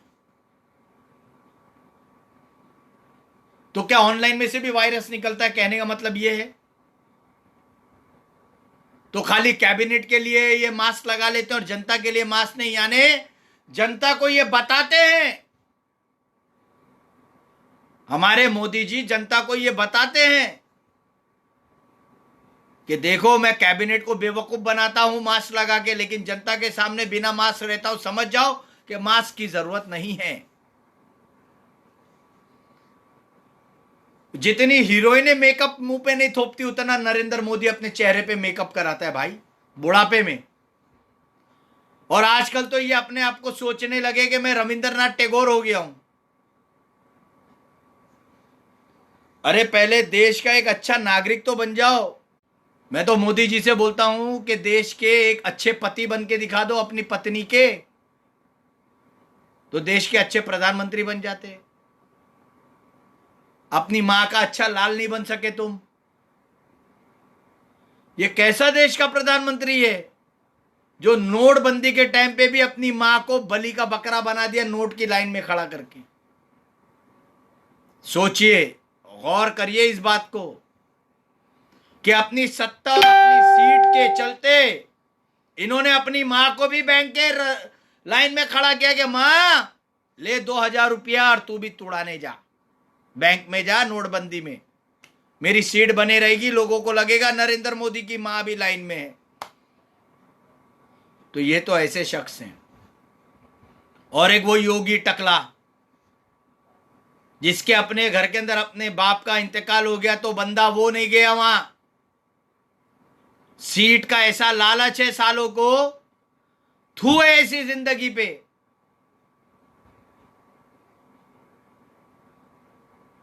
जिस घर में स्त्री का सम्मान ना हो तो वो देश की स्त्री का क्या सम्मान करेगा, ये आप समझिए। अरे अगर ये इतने अच्छे प्रधानमंत्री होते, 2014 में जो बोला था कि काला धन लाऊंगा, कौन सा लाए? वो आया भी तो कौन सी शक्ल में? पीएम केयर फंड के अंदर बड़े बड़े उद्योगपतियों ने पीएम केयर फंड में डाला, क्रिकेटरों ने डाला। ये साला अक्षय कुमार किधर गया है? अजय देवगन किधर गया है? ये साले दोनों कमीने दिख रहे नहीं आजकल मुझे, ना मेरे एरिया में दिख रहे। वो मेरे एरिया में रहते दोनों खबीस, इनको तो जूते निकाल के मारना चाहिए। और वो अमिताभ बच्चन, आज मैं एक बात मेरे महाराष्ट्र स्टेट के सीएम को बोलूंगा कि उद्धव जी ठाकरे साहब, आपने अमिताभ बच्चन से एक सवाल क्यों नहीं किया कि दिल्ली के गुरुद्वारा के अंदर 2 करोड़ रुपए चंदा दिया आपने ऑक्सीजन के लिए, महाराष्ट्र के लिए क्या किया?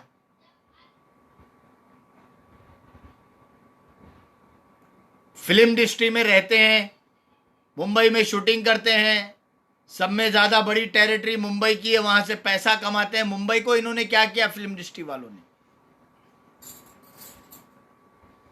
और एक और ट्रेंड चल रहा है हमारे यहां हिंदुस्तान के अंदर, सोनू सूद।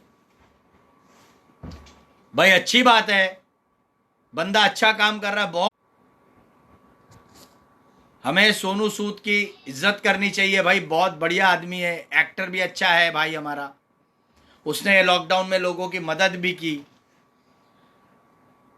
अब यानी सोनू सूद कमा कमा के अगर लोगों पे लगा रहे, बहुत अच्छी बात है, मुझे बहुत अच्छा लगा। तो अब लोगों ने उसका मंदिर बना दिया, बोले भगवान है। अरे ये क्या जाहिलियत है यार। अब सोनू सूद सिलेंडर भेज रहे हैं ऑक्सीजनों के, बहुत अच्छी बात है। लेकिन ये कौन सा हैशटैग ट्रेंड चला हुआ है कि Sonu Sood can be become a prime minister of India? बताइए आप मुझे। अभी मेरे पास भी करोड़ों की प्रॉपर्टियां, मैं भी बेच के कर देता हूं तो मुझे प्राइम मिनिस्टर बना देंगे। यही हमारी जनता की जाहिलियत। कोई मदद कर रहा है, मदद करने दो। अगर भाई सबको अगर सर पे बिठाओगे तो कान पे तो मूतेगा वो भी।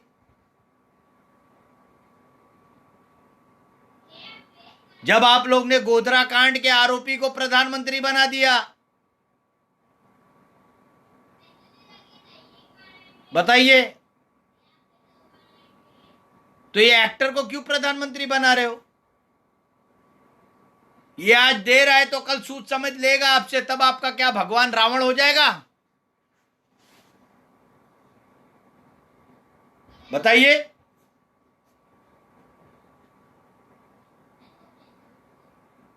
लोगों के पास जवाब नहीं होता है, लोग सुनने बैठते हैं, समझने बैठते हैं, लेकिन उसका अर्थ नहीं समझ पाते कि जो आदमी कह रहा उसका क्या मीनिंग होना चाहिए। लोग मन की बात सुनने के लिए तो सब आ जाते हैं, हम झंड की बात सुनने के लिए कोई नहीं आता। मसला यही होता है।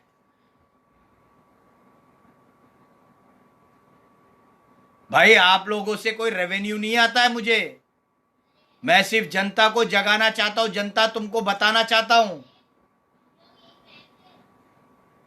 कि जागो, अभी भी वक्त है, अंधेरा नहीं हुआ है। अगर अंधेरा हो गया तो कुछ भी नहीं दिखेगा। फिर इस देश के जाहिल प्रधानमंत्री ने सब कुछ बेच दिया है, खाली संसद बाकी है और राष्ट्रपति भवन बाकी है। अगर ये दोनों बिक गया ना तो देश ऑटोमेटिकली बिक चुका रहेगा। और देश में भाजपा आरएसएस गायब हो जाएंगे। कांग्रेस भी गुलाम, समाजवादी भी गुलाम, शिवसेना भी गुलाम, राष्ट्रवादी कांग्रेस भी गुलाम, सब गुलाम हो जाएंगे। अगर अभी भी हिंदू, मुस्लिम, सिख, ईसाई, पारसी, जैन, बौद्ध, दलित नहीं उठेंगे, आंदोलन नहीं करेंगे, लॉकडाउन का खंडन नहीं करेंगे, विरोध नहीं करेंगे, तो इसी लॉकडाउन के अंदर हमारा देश भी बिक चुका होगा। और कल पता चला कि हमारे पे यहूदी के बदले चाइना आ गया तो क्या करेंगे? बताओ जनार्दन, जनता जनार्दन, फिर क्या आप चाइना के लोगों से लड़ोगे? जैसे पाकिस्तान ने गलती की है, चाइना को अपने घर में बुला के, ये याद रखिए, आपको जब बोला जाता था कि चाइना की वस्तु नहीं यूज करना है, चाइना की लाइटें नहीं करना है, चाइना का ये नहीं खरीदना है, वो नहीं खरीदना है, तो दिवाली आने से पहले, ईद आने से पहले 2018 और 19 के अंदर 7,000 करोड़ रुपया as a gift prime minister को मिला वहां से, एज अ रेवेन्यू के तौर पे। क्या आप हमारा माल बेचिए, हमको इतना रेवेन्यू चाहिए, तो 7,000 करोड़ रुपया, मतलब 7 बोले तो 70,000 करोड़ रुपया। वो पैसा किधर है?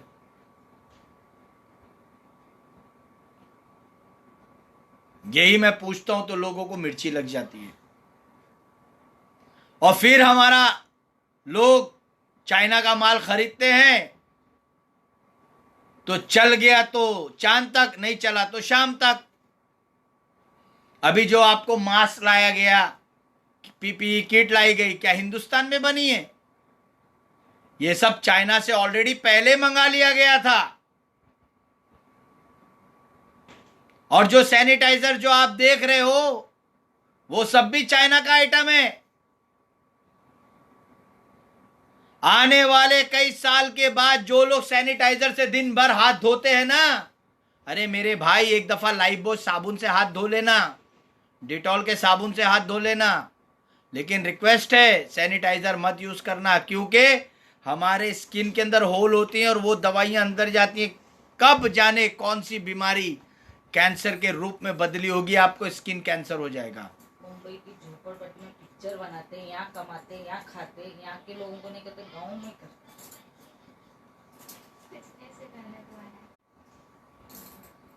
तो ये आप समझ लीजिए कि सैनिटाइजर से भी आपको आने वाले 4-5 साल के अंदर कैंसर हो सकता है। जो वैक्सीन से नहीं मरेंगे वो सैनिटाइजर से मरेंगे, ये गारंटी है। अरे भाई, बर्तन के साबुन से भी हाथ धोगे ना तो भी ठीक हो जाएंगे। अब यहां हैशटैग चालू है, इजराइल की चीजें मत लो, तो मैं उन मुसलमानों को भी बोलना चाहता हूं भाई कि हिंदुस्तान में हर मुसलमान को ये चीज़ें मालूम नहीं रहती कि एरियल सर्फ कौन सी कंपनी का है, या थम्स अप या पेप्सी या कोको कोला। ऐसा है तो इसका हैशटैग बरसों से क्यों नहीं चल रहा है? खाली सोशल मीडिया पे डाल देते हैं लोगों के दिमागों में डालने के लिए कि पेप्सी मत पियो, थम्स अप मत पियो, केएफसी मत खाओ। इतने टाइम से, इतने सालों से मुसलमान खा रहा है, तब क्यों नहीं रोके आप लोगों ने? तभी आप लोग ने इजराइल का क्या कहते हैं आप, इजराइल के खिलाफ क्यों नहीं बोला? हिंदुस्तान में केएफसी बंद करो, मैकडोनल्ड बंद करो, पिज्जा हट बंद करो। क्या तभी आपको नहीं मालूम था ये इजराइल का है? अभी जिसके घर में 2 किलो एरियल का पाउडर पड़ा हुआ है, वॉशिंग पाउडर, वो क्या फेंक देवे? बताइए। और काफी मुसलमानों की दुकानों के अंदर, होटलों के अंदर थम्स अप बिकता है, पेप्सी बिकता है। तो ये क्या है भाई?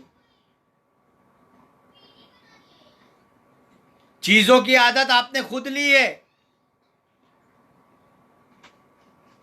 इजराइल जो है हर प्रोडक्ट बेच रहा है, तो आप खरीदे क्यों? आपकी सरकार क्यों खरीद रही? जब आ चुका आपने खरीद लिया, फिर आप बोलते हो कि नहीं खरीदना। अरे भाई, हमको इजराइल से लड़ना है, हमारे फिलिस्तीन भाइयों से लड़ना है। हमको ये चीज छोड़ के वो चीज पे कंसंट्रेशन करना है। तो आप थम्स अप पेप्सी का ऐड दिखाते हो सोशल मीडिया पे, लोग ये बैंड करो, वो बैंड करो। अरे वो बैंड बाद में करेंगे, पहले दुआ तो करो फिलिस्तीनियों के लिए।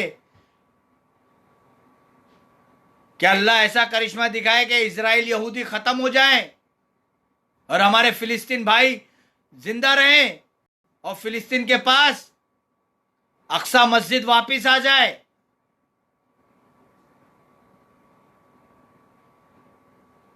ये नहीं करेंगे आप, दुआएं नहीं करेंगे। लेकिन अपने आप को चमकाने के लिए सोशल मीडिया पे डाल देते हो, पिक्चर क्लिक करके, एडिट करके, सब ये चीजें हैं पूरा डायग्राम में, ये चीजें डायग्राम में बता देते हो कि भाई ये चीज विरोध में ले लो। अरे विरोध में तो हम लेंगे, अच्छी बात आपने बताई है, लेकिन कितना लेट बताया आपने।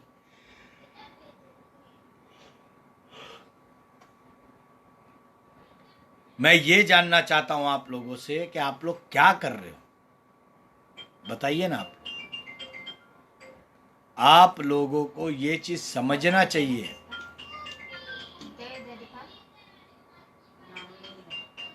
लाओ बताओ फोन।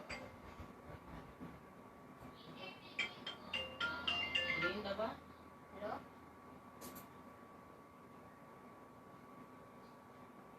हेलो।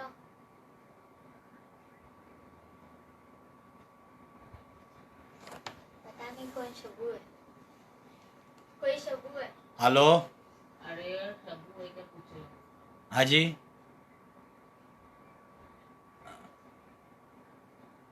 कौन बोल रहे हैं? ले भाई, वो भाभी हैदराबाद से कोई। हेलो। तो आप ये समझिए अस्सलाम वालेकुम भाभी। कि हमें लोगों को इतना गुमराह किया जा रहा है, इतना मतलब इतना ऐसा कर दिया जा रहा है कि हमारे दिमागों दिल में ना नफरत पैदा की जा रही है। लोगों से हम करीब में रह के बात नहीं कर पा रहे हैं, लोग सोशल डिस्टेंसिंग करते हैं। आप यकीन मानिए, दिन भर में बॉम्बे के अंदर लोग कोई मास्क लगाते ना, मैं बोलता ये बीमार है, चल दूर खड़े रहे। बोलते हम बीमार नहीं है, तो बोला मास्क निकाल। अब आप ये बताइए मेरे को, आज मेरे मुख्यमंत्री से भी जरा 2 सवाल कर रहे हैं कि मेरे उद्धव जी ठाकरे साहब, आप क्या कर रहे हो? 30 मई 1 जून तक आपने तो बढ़ा दिया। क्या आपने हम बिजनेसमैन लोगों के बारे में कुछ सोचा? क्या आपको ये चाहिए कि जो हमने बैंक में सेविंग की थी वो आपको पूरा दे दें? बताइए ना। खाली गुजराती मारवाड़ियों को हम दे दें हाथ में, हम नहीं कमाएं? चप्पल, जूता, कपड़ा, घड़ी, मोबाइल, इलेक्ट्रॉनिक्स, हाँ, स्टेशनरी, जेरोक्स, कलर जेरोक्स, बताइए। काफी चीजें हैं जो एसेंशियल में नहीं आती आपके हिसाब से, लेकिन जनता के एसेंशियल में आती हैं। तो ये कैसा लॉकडाउन है उद्धव जी ठाकरे साहब? आपको आपकी सीट प्यारी है क्या कि नहीं है? मैं उद्धव जी ठाकरे साहब आपको खुला चैलेंज देता हूं कि अगर आप सही तरीके से महाराष्ट्र नहीं चलाएंगे तो आपकी उद्धव ठाकरे साहब, अगर आप सही तरीके से महाराष्ट्र सरकार नहीं चलाएंगे, और ये आप क्या पोस्टर पे डालते रहते हैं, शिवसेना ये कर रही है, शिवसेना वो कर रही है। शिवसेना नहीं है, आघाड़ी सरकार है। 3 सरकार मिलके एक सरकार बनी है। और आप खुद कहते हो माझा कुटुंब माझी जवाबदारी। बेशक सही बात है, यानी मेरा कुटुंब है और मेरी जवाबदारी है। मैं अगर बीमार पड़ूंगा तो उद्धव ठाकरे साहब आप पैसा नहीं देने वाले हो, ना शरद पवार देने वाले हैं, ना अजीत पवार दादा देने वाले हैं, ना सुप्रिया ताई देने वाली हैं। समझे आप? ना कांग्रेस की सोनिया गांधी देंगी, ना राहुल गांधी देंगे। मेरे घर से मेरा या घर बेचा जाएगा या मेरा जेवर रखा जाएगा तो ही मेरा इलाज होगा। और जो आप हिंदुत्व का मुद्दा लेके चलते हैं उद्धव जी ठाकरे साहब, ये बहुत गलत है। ये याद रखिए, आप बहुत गलत काम करते हैं, मुसलमानों के साथ भेदभाव करते हैं। और जो मंत्री है ना मुसलमान बने हुए भोसड़ी वाले, उन सब के लिए बोलता हूं कि गांडू अभी भी सुधर जाओ तुम लोग। कि अगर उद्धव ठाकरे सेक्युलर होते तो लॉकडाउन के पहले 2 दिन पहले हिंदू त्योहार था, तभी लॉकडाउन क्यों नहीं लगाया? क्यों रमजान के दिन लगाया इन्होंने? क्योंकि इनके अंदर भी वही हिंदुत्व जिंदा है, आरएसएस वाला। मैं खुल के बोलता हूं उद्धव ठाकरे के लिए कि अगर आप सेकुलर होते तो आप ये रमजान ईद, रमजान का महीना अच्छे से चलने देते थे। लेकिन नहीं, आपको 20,000 करोड़ चाहिए था बजट का आपका।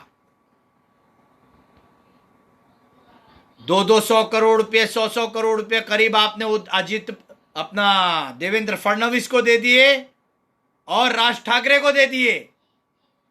क्योंकि आपके लॉकडाउन से कुछ दिन पहले ही राज ठाकरे के एक स्पोक पर्सन का इंटरव्यू था और उन्होंने कहा था कि ये लॉकडाउन के खिलाफ हम आंदोलन करेंगे। तो मैं वही पूछता हूं लोगों से, मनसे वालों से, शिवसेना वालों से, राष्ट्रवादी से और कांग्रेस से, जितने भी कार्यकर्ता हैं इसमें, क्या तुम लोग को शर्म नहीं आई? गरीबों को भूखा मरते हुए देखते हुए तुम लोग बड़े खुश हुए हो? अरे तुम जैसे कार्यकर्ता होने से अच्छा है कि तुम लोग नहीं होते। तुम लोग केवल एक तलवे चाटने वाले कुत्ते हैं सब लोग। ये जितने कार्यकर्ता हैं, वो कोई भी पार्टी का कार्यकर्ता, वो कुत्ते से बदतर है। क्योंकि तुम जनता के हक की बात करने की औकात नहीं रखते हो। तुम लोग गुंडागर्दी करने पे आते हो। वो मनसे के हो, शिवसेना के हो, कांग्रेस के हो, राष्ट्रवादी के हो, सब साले एक जैसे हो। आज रिक्शा वाला भूखों मर रहा है। हमारे मुख्यमंत्री बोलते 1500 रुपया महीना दूंगा जिसका बैज एंड ओ बिल्ला है। तो बाकी रिक्शा वाले क्या करेंगे? कूल कैब वाले क्या करेंगे? टैक्सी यूनियन क्यों नहीं उठ रही है? सब में बड़ी बात, हमारे महाराष्ट्र की जो पुलिस है बेचारी, वो ही सब में ज्यादा तकलीफ में है, लेकिन लोगों को मालूम नहीं। मैं पुलिस आयुक्त से बोलता हूं, पुलिस मुख्यालय से बोलता हूं, डीजीपी, आईजी से, सबसे बोलता हूं, और पुलिस के जो गृह मंत्री है उनसे कहता हूं कि पुलिस का भी यूनियन होना चाहिए। क्यों नहीं बनता पुलिस में यूनियन? क्योंकि आपको डर है कि जिस दिन यूनियन बन गई उस दिन मंत्री पद बराबर हो जाएगा आपका। सबकी फटे रहती है क्योंकि अगर यूनियन रहेगी तो कभी भी हड़ताल कर सकती है। इसके लिए आप लोग पुलिस में यूनियन बनने नहीं देते हैं। और मैं एडवोकेट लोगों के लिए भी कहना चाहता हूं कि आप लोग रास्ते पे क्यों नहीं उतरते हो। अकबर अली सैयद साहब, आपसे भी मेरा सवाल है,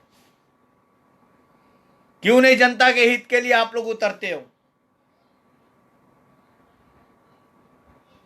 और दोबारा मैं कहना चाहूंगा, जितने भी पॉलिटिकल सोशल वर्कर हैं, वो मनसे से रहे कार्यकर्ता या कांग्रेस के रहे, शिवसेना से रहे, राष्ट्रवादी से रहे, अरे इंसानियत नाम की चीज रखो। उतरो जनता के हित में, सरकार के खिलाफ उतरो। यहां पर शिवसेना है, उद्धव ठाकरे शिवसेना नहीं है। उद्धव ठाकरे महाराष्ट्र के सीएम है। सीएम के खिलाफ उतरो। आघाड़ी सरकार के खिलाफ उतरना चाहिए मनसे को, शिवसेना को। जो सोशल वर्कर है क्यों नहीं उतरते, क्यों डरते हो भाई? तुम्हारी पद छिन जाएगी। अरे छिन जाने दो ना।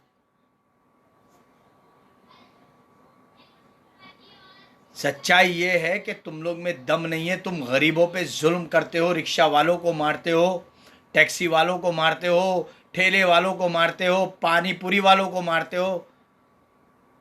ये मर्दानगी नहीं होती। मर्दानगी ये होती है कि मिनिस्टर के खिलाफ खड़े होके दिखाओ।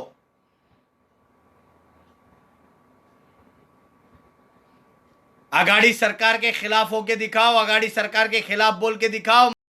महाराष्ट्र का बोलो तो मैं जानूं कि हाँ, ये मनसे का मर्द है, ये शिवसेना का मर्द है, ये राष्ट्रवादी का मर्द है, ये कांग्रेस का मर्द है। मी मराठा बोलने से कुछ नहीं होता है। महाराष्ट्रनों के लिए क्या किया गया आज तक? महाराष्ट्रन साला वही का वही है। मराठा आरक्षण के बारे में बोलते हैं। मराठा आरक्षण के लिए सुप्रीम कोर्ट ने याचिका उठा के फेंक दी, तो वहां से देवेंद्र फडणवीस, भाजपा का एक्स सीएम हमारे यहां का, बोलता है कि महाराष्ट्र सरकार खुद दे सकती है आरक्षण, अपने हाथों से गवा दिया बोल के। मैं ये कहता हूं, मराठा आरक्षण किसके लिए चाहिए? मैं उद्धव ठाकरे साहब से पूछना चाहता हूं, मराठा आरक्षण आपको क्यों चाहिए? उसका बेनिफिट आप उठाएंगे, मराठी नहीं उठा सकते हैं।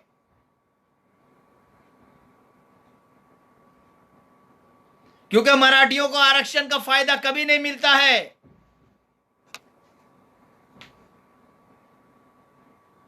जब दलितों को आरक्षण का फायदा नहीं मिला तो मराठियों को कहां से मिलेगा? उद्धव जी ठाकरे साहब, ये बताइए। जनता जनार्दन को बेवकूफ बनाने के लिए मराठा आरक्षण, हमें नहीं चाहिए कोई आरक्षण। हमारे मराठी भाइयों को, हमको, हम भी महाराष्ट्र हैं, धर्म से नहीं है लेकिन जमीन में तो पैदा हुए ना। यहां महाराष्ट्र में पैदा हुए, तो हमारा भी आरक्षण हमको नहीं चाहिए। इस आरक्षण का फायदा केवल और केवल मंत्रियों को होता है। जनता के नाम का फंड आता है, आरक्षण के नाम का फंड आता है, उसका उपयोग ही नहीं होता है। आज कल की बारिश की बात कर रहा हूं मैं। पूरा मुंबई शहर पानी से भर गया था। शर्म नहीं आती है ये मुंबई की महानगर पालिका को? ये एक तूफान ने मुंबई की पोल खोल के रख दी। कुलाबा से लेके बोरोवली तक हर जगह पानी से त्राहिमाम हुआ है। तूफान से पानी भर गया, नालों की सफाई नहीं हुई, क्योंकि नाले का कचरा निकालते हैं, नाले के बाहर रख देते हैं, पर जनता देखती नहीं, सूख जाता है, पाउडर बनता है, फिर वो नाले में चले जाता है। यह है सच्चाई, यह आप समझ लीजिए। और हकीकत यह है कि हम हिंदुस्तान के अंदर रहते हैं। हर कोई धर्म का पॉलिटिशियन हर धर्म के लोगों को बेवकूफ बनाता है। हैदराबाद में असदुद्दीन ओवैसी है, मुंबई में उद्धव ठाकरे हैं, राजस्थान में गहलोत है, गुजरात में वेणी रूपाणी है, कर्नाटक बैंगलोर के अंदर येदियुरप्पा है, हाँ, कलकत्ता में ममता बनर्जी है, हाँ, केरला में स्टालिन है। तो जितने भी सीएम हैं, और हाईलाइट ये देखिए कि सीएम के साथ वो एमपी भी हैं, कुछ सीएम नहीं बन पाए। तो जैसे हैदराबाद के जो हैं वो क्या राजा या कुछ ऐसे नाम है उनका, सीएम का, उनका नाम मैं भूल जाता हूं, लेकिन वहाँ के जो एमपी हैं वो धर्म के ऊपर प्रचार करते हैं। महाराष्ट्र में मराठियों का मुद्दा लिया जाता है, मी मुंबईकर बोल बोल के, जय महाराष्ट्र बोल के, जय शिवाजी महाराज। शिवाजी महाराज के नाम से कितने पुतले बने हुए हैं ये बताइए, क्या जरूरी था वो पुतले बनाना? शिवाजी महाराज हमारे दिल में रहते हैं, हमको पुतलों की जरूरत नहीं, हमारे दिल में रखते हैं। बाला साहेब ठाकरे थे, वो भी हमारे दिल में रहते हैं, वो हमारे नेता थे महाराष्ट्र के। लेकिन पुतला बनाने की क्या जरूरत? उस चीज पे पैसा, क्या बाला साहेब ठाकरे या शिवाजी महाराज ने हमसे महाराष्ट्र में कहा था कि मेरे मरने के बाद मेरे नाम का पुतला लगाते रहो? अरे उन्होंने ये कहा होगा कि मेरे मरने के बाद जनता को जो तकलीफ है उसके लिए हॉस्पिटल बनाना, उसके लिए स्कूल बनाना, उसके लिए मेडिकल कॉलेज बनाना। क्या वल्लभ भाई पटेल मरने से पहले ये बोल के गए थे कि नरेंद्र मोदी, अमित शाह मिलके मुझे 3,000 करोड़ की मेरी मूर्ति बनाना? लेकिन नहीं, जनता को बेवकूफ बनाना था, जनता के दिलों में जाना था कि मारो गुजरात, मारो पटेल समाज। वो हार्दिक पटेल भड़वा किधर गया? मेरे को दिख रहा नहीं है। वो पटेल आरक्षण निकालने चला था, चूतिया साला। गाली दे रहा हूं, माफी चाहता हूं, लेकिन 90% पटेल लोग करोड़पति है, ये पता होना चाहिए आपको। और वो आरक्षण का फायदा वो 90% लोगों को ही होता, जो गरीब तबके के पटेल है उनको कभी नहीं होता, ये आप समझिए। लेकिन ये पटेल समाज को लेके खुद नेता बन के और खुद गायब हो गया। नेता कैसा होना चाहिए मैं आपको बताता हूं। वो एक लड़का है बिहार का, उसका नाम याद नहीं आ रहा मुझे, बहुत अच्छा बोलता है वो, बहुत अच्छा। वो सब मंत्रियों को नंगा करता है इंटरव्यू के अंदर जब डिबेट होती है। वैसा देश का प्रधानमंत्री चाहिए हमें। है बिहारी, लेकिन है सब पे भारी। एक बिहारी ने, जो पप्पू यादव हैं, भाजपा की पोल खोलने गए, बेचारे ने एम्बुलेंस के बारे में सब कुछ बता दिया, तो उठा के नेक्स्ट डे उसको उठा के जेल में डाल दिया। ये तो सुशासन है, ये डेमोक्रेसी है। सच बोलो और जेल में जाओ। मतलब गांधी जी के बंदर बने रहो, बुरा मत बोलो, बुरा देखो लेकिन मत देखो, बुरा सुनो मत सुनो, सब ऐसे ही है। और हकीकत यह है, आप यकीन मानिएगा कि कोई भी हिंदुस्तानी आज सुकून की नींद नहीं लेता है। वो हर वक्त ये जद्दोजहद में रहता है, ये लॉकडाउन कब खुलेगा साला, मैं अपने बच्चों के लिए कैसे कमाऊं, कैसे क्या करूं। कितने लोग, आप यकीन मानिए कितने लोगों ने फांसी ले लिए ये लॉकडाउन की वजह से।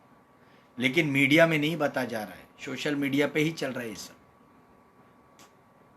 और अब तो ऐसा हो गया है कि आज एक सोशल मीडिया पे मैंने वीडियो देखा कि एक बेचारी औरत हॉस्पिटल में कोरोना की वजह से बोलते हैं एडमिट थी, तो डॉक्टर, वार्ड बॉय और कुछ 2 व्यक्ति और कहीं का था पता नहीं, चल रहा है सोशल मीडिया पे, उसके साथ रेप किया और अनकॉन्शियस है अभी। तो उसकी लड़की ने बोला सिर्फ मेरी मम्मी का इलाज होना चाहिए, पहले इलाज हो जाए अच्छे से फिर हम बात करेंगे। उसका इंटरव्यू चल रहा था आज।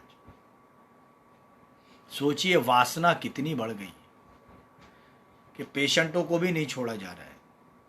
तो जो पिक्चरें भी बनती है ना, आप यकीन मानिए, एक पिक्चर ऐसी थी कि जिसके अंदर डॉक्टर पोस्टमार्टम करने के पहले उसके साथ सेक्स करता है, फिर उसका पोस्टमार्टम करता है। और हकीकत में भी ऐसे ही है। लोगों को मुर्दे में सेक्स कैसे नजर आता मुझे समझ में नहीं आता है। और इसके लिए आधे से ज्यादा डॉक्टरों की औलादे नहीं होती, पता है आपको, वो तलाक ले लिए होते हैं। जो भी सर्जन रहेगा बड़ा मुर्दों का पोस्टमार्टम करने वाला, 90% हो चुके रहते हैं। ये मैं नहीं कह रहा हूं, ये पिक्चरें बताती हैं, लोगों तक पहुंचाता हूं मैं मैसेज। और तो और लोगों को इतना मजबूर होना पड़ रहा है, अभी मैं क्या बताऊं। मैं आपको अगर बोलूंगा तो आप लोगों को यकीन नहीं आएगा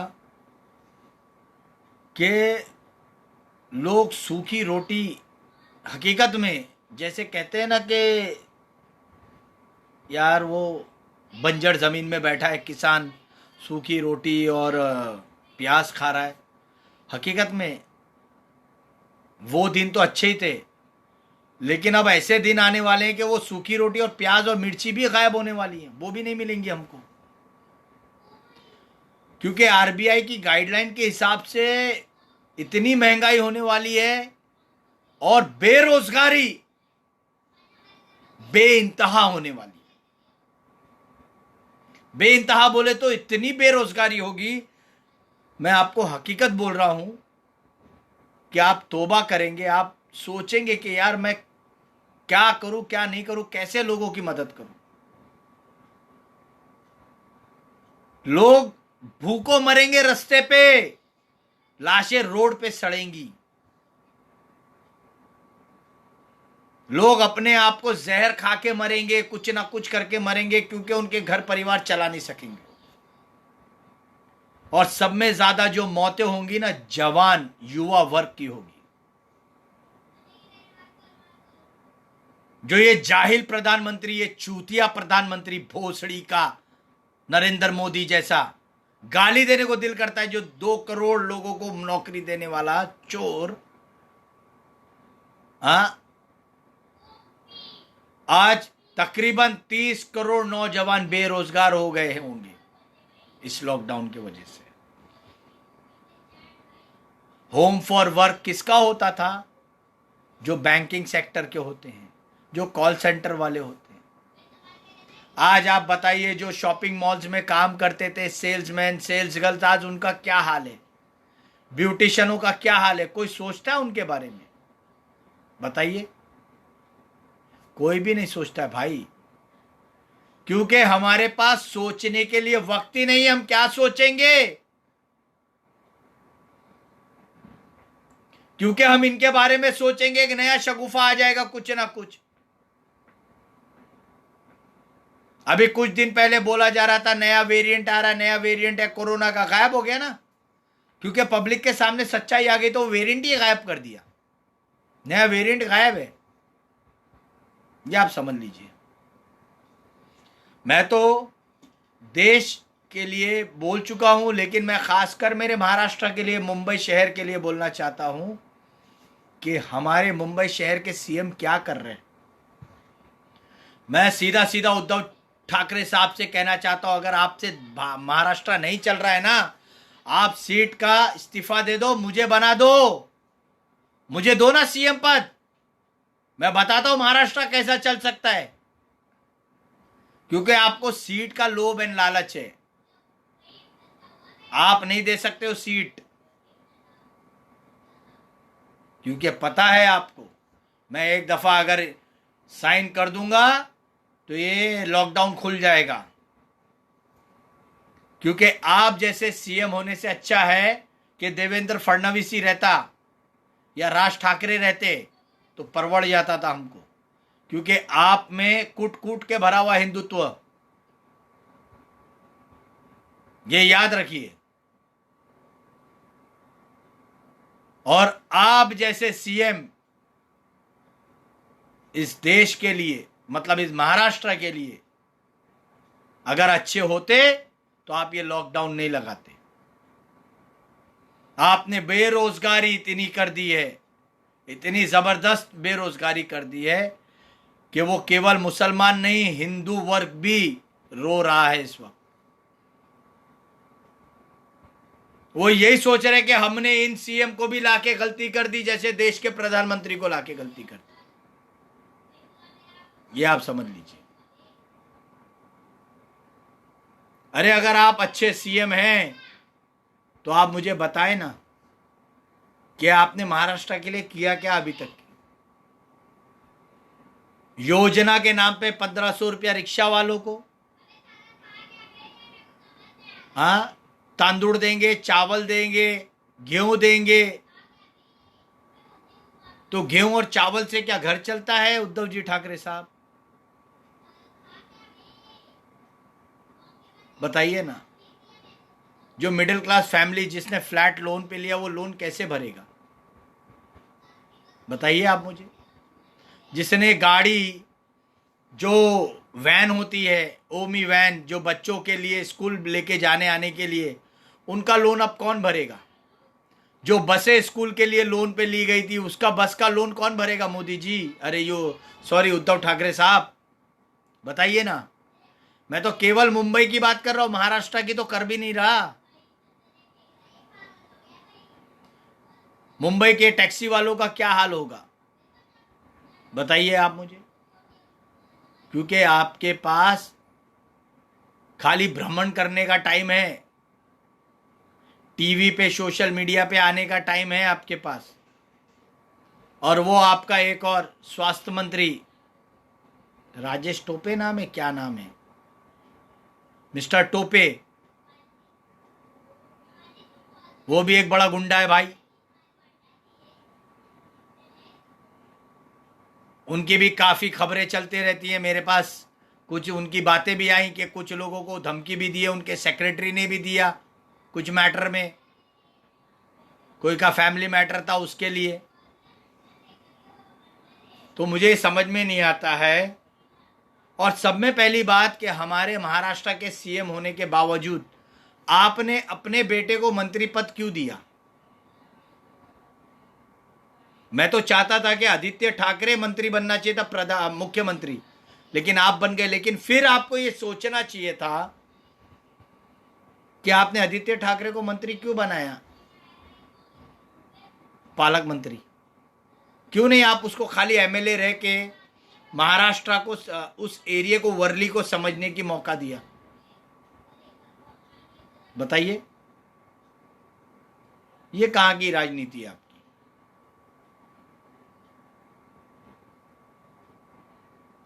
अभी होम मिनिस्टर अजित पवार हैं कि नहीं मालूम नहीं, सुप्रिया सुले हैं उसमें मिनिस्ट्री में, असलम खान है, हाँ, और आपके नसीम खान है कि नहीं पता नहीं, अबू आसिम आजमी है एमएलए समाजवादी पार्टी से, नवाब मलिक हैं। तो मुझे समझ में नहीं आ रहा है कि आपकी आघाड़ी सरकार चलाना चाहते हैं आप कि क्या करना चाहते हैं? आप जनता के साथ ऐसा दुर्व्यवहार क्यों हिंदू मुस्लिम आप कर रहे हो हमारे साथ? हमारे साथ एकदम सौतेलापन मुसलमानों के साथ किया जा रहा है। मैं उद्धव ठाकरे साहब आपसे पूछ रहा हूं कि आप मुसलमानों के साथ सौतेला व्यवहार क्यों कर रहे हो? गए साल भी हमारा ईद रमज़ान आया, आपने लॉकडाउन लगा दिया, हमने कुछ नहीं बोला, चलो भाई पहली बार है, पेंडेमिक था। अभी भी आपने रमज़ान के अंदर मस्जिदें बंद करवा दी। हाँ, आपने रमज़ान ईद नहीं मनाने दिया। बताइए। और आईएएस और आईपीएस को आप डायलॉग लिख के दे देते हो कि आप ऐसा बोलो, नागरे पाटिल साहब ने ऐसा ऐसा बोल दिया, अच्छा, रमज़ान मुबारक हो, रमज़ान अच्छा है, पाक महीना है। अरे भाई सबको मालूम है पाक महीना है, क्योंकि आप आईएएस के जरिए, आईपीएस के जरिए जनता तक मैसेज पहुंचाना चाहते हैं कि देखो पुलिस भी अच्छी बातें करी। अरे पुलिस हमेशा से अच्छी है उद्धव जी, महाराष्ट्र की पुलिस को तो सलाम है, और खासकर मुंबई पुलिस को, कि वो जनता के साथ ऐसे है, जनता के साथ। और आप मंत्री लोग हैं ना, इस जनता और पुलिस का है ना बंधन तोड़ना चाहते हो। हकीकत ये है कि आप पुलिस को है ना जनता से दूर कर रहे हो और जनता को पुलिस से दूर कर रहे हो। क्या नाम से? Social distancing, mask. आपके महानगर पालिका के अंदर है ना 90% लोग मास्क नहीं लगाते, उनको चार्ज कौन काटेगा? मैं पकड़ू क्या? बताओ आप मुझे। पूरे दिन में पूरी जगह के अंदर महानगर पालिका वालों के ऊपर चार्ज लगाऊंगा मैं। ये याद रखिए, जनता के ऊपर आप लोग ये जो पेनल्टी मारना चालू किए बंद करिए। शर्म आनी चाहिए आपको। खाने के वांदे हो गए उनके महाराष्ट्र में, मुंबई के अंदर, और आप चार्ज लगवाते हैं। बेचारी मुंबई पुलिस चुपचाप इसके लिए बैठी है उद्धव ठाकरे साहब कि उनकी यूनियन नहीं है। अगर मुंबई पुलिस की यूनियन बनी होती ना तो सब मिनिस्टरों की ना गांड फाड़ दी होती पुलिस। ये याद रखिएगा, क्योंकि यूनियन बनने से ताकत बनती है। और आप मिनिस्टर लोग, आप जैसे मंत्री लोग, मुख्यमंत्री और सीएम जैसे लोग पुलिस का यूनियन नहीं बनने दे रहे।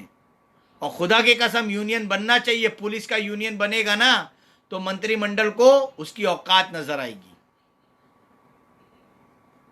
क्योंकि आप लोग पुलिस को भी इंसान समझते ही नहीं है। आप लोग तो जानते नहीं कि वो इंसान है कि नहीं है। 48 घंटे एक एक हवलदार रोड पे खड़ा रह रहा है, बारिश हो या तूफान, उसकी इंसानियत ही नहीं है। और तो और आप लोग उनके घरों को तक की नहीं देखते हो। आप उनके लिए कोई अच्छा स्ट्रक्चर नहीं बना के दे सकते हो। नई बिल्डिंगें तामीर नहीं हो पा रही हैं। हवलदार लोग कहाँ रहते हैं? मैंने अपनी आंखों से देखा है। जो कांस्टेबल होता है हमारा, ऐसी पुरानी पुरानी खस्ता हालत में बिल्डिंगों में रहते हैं।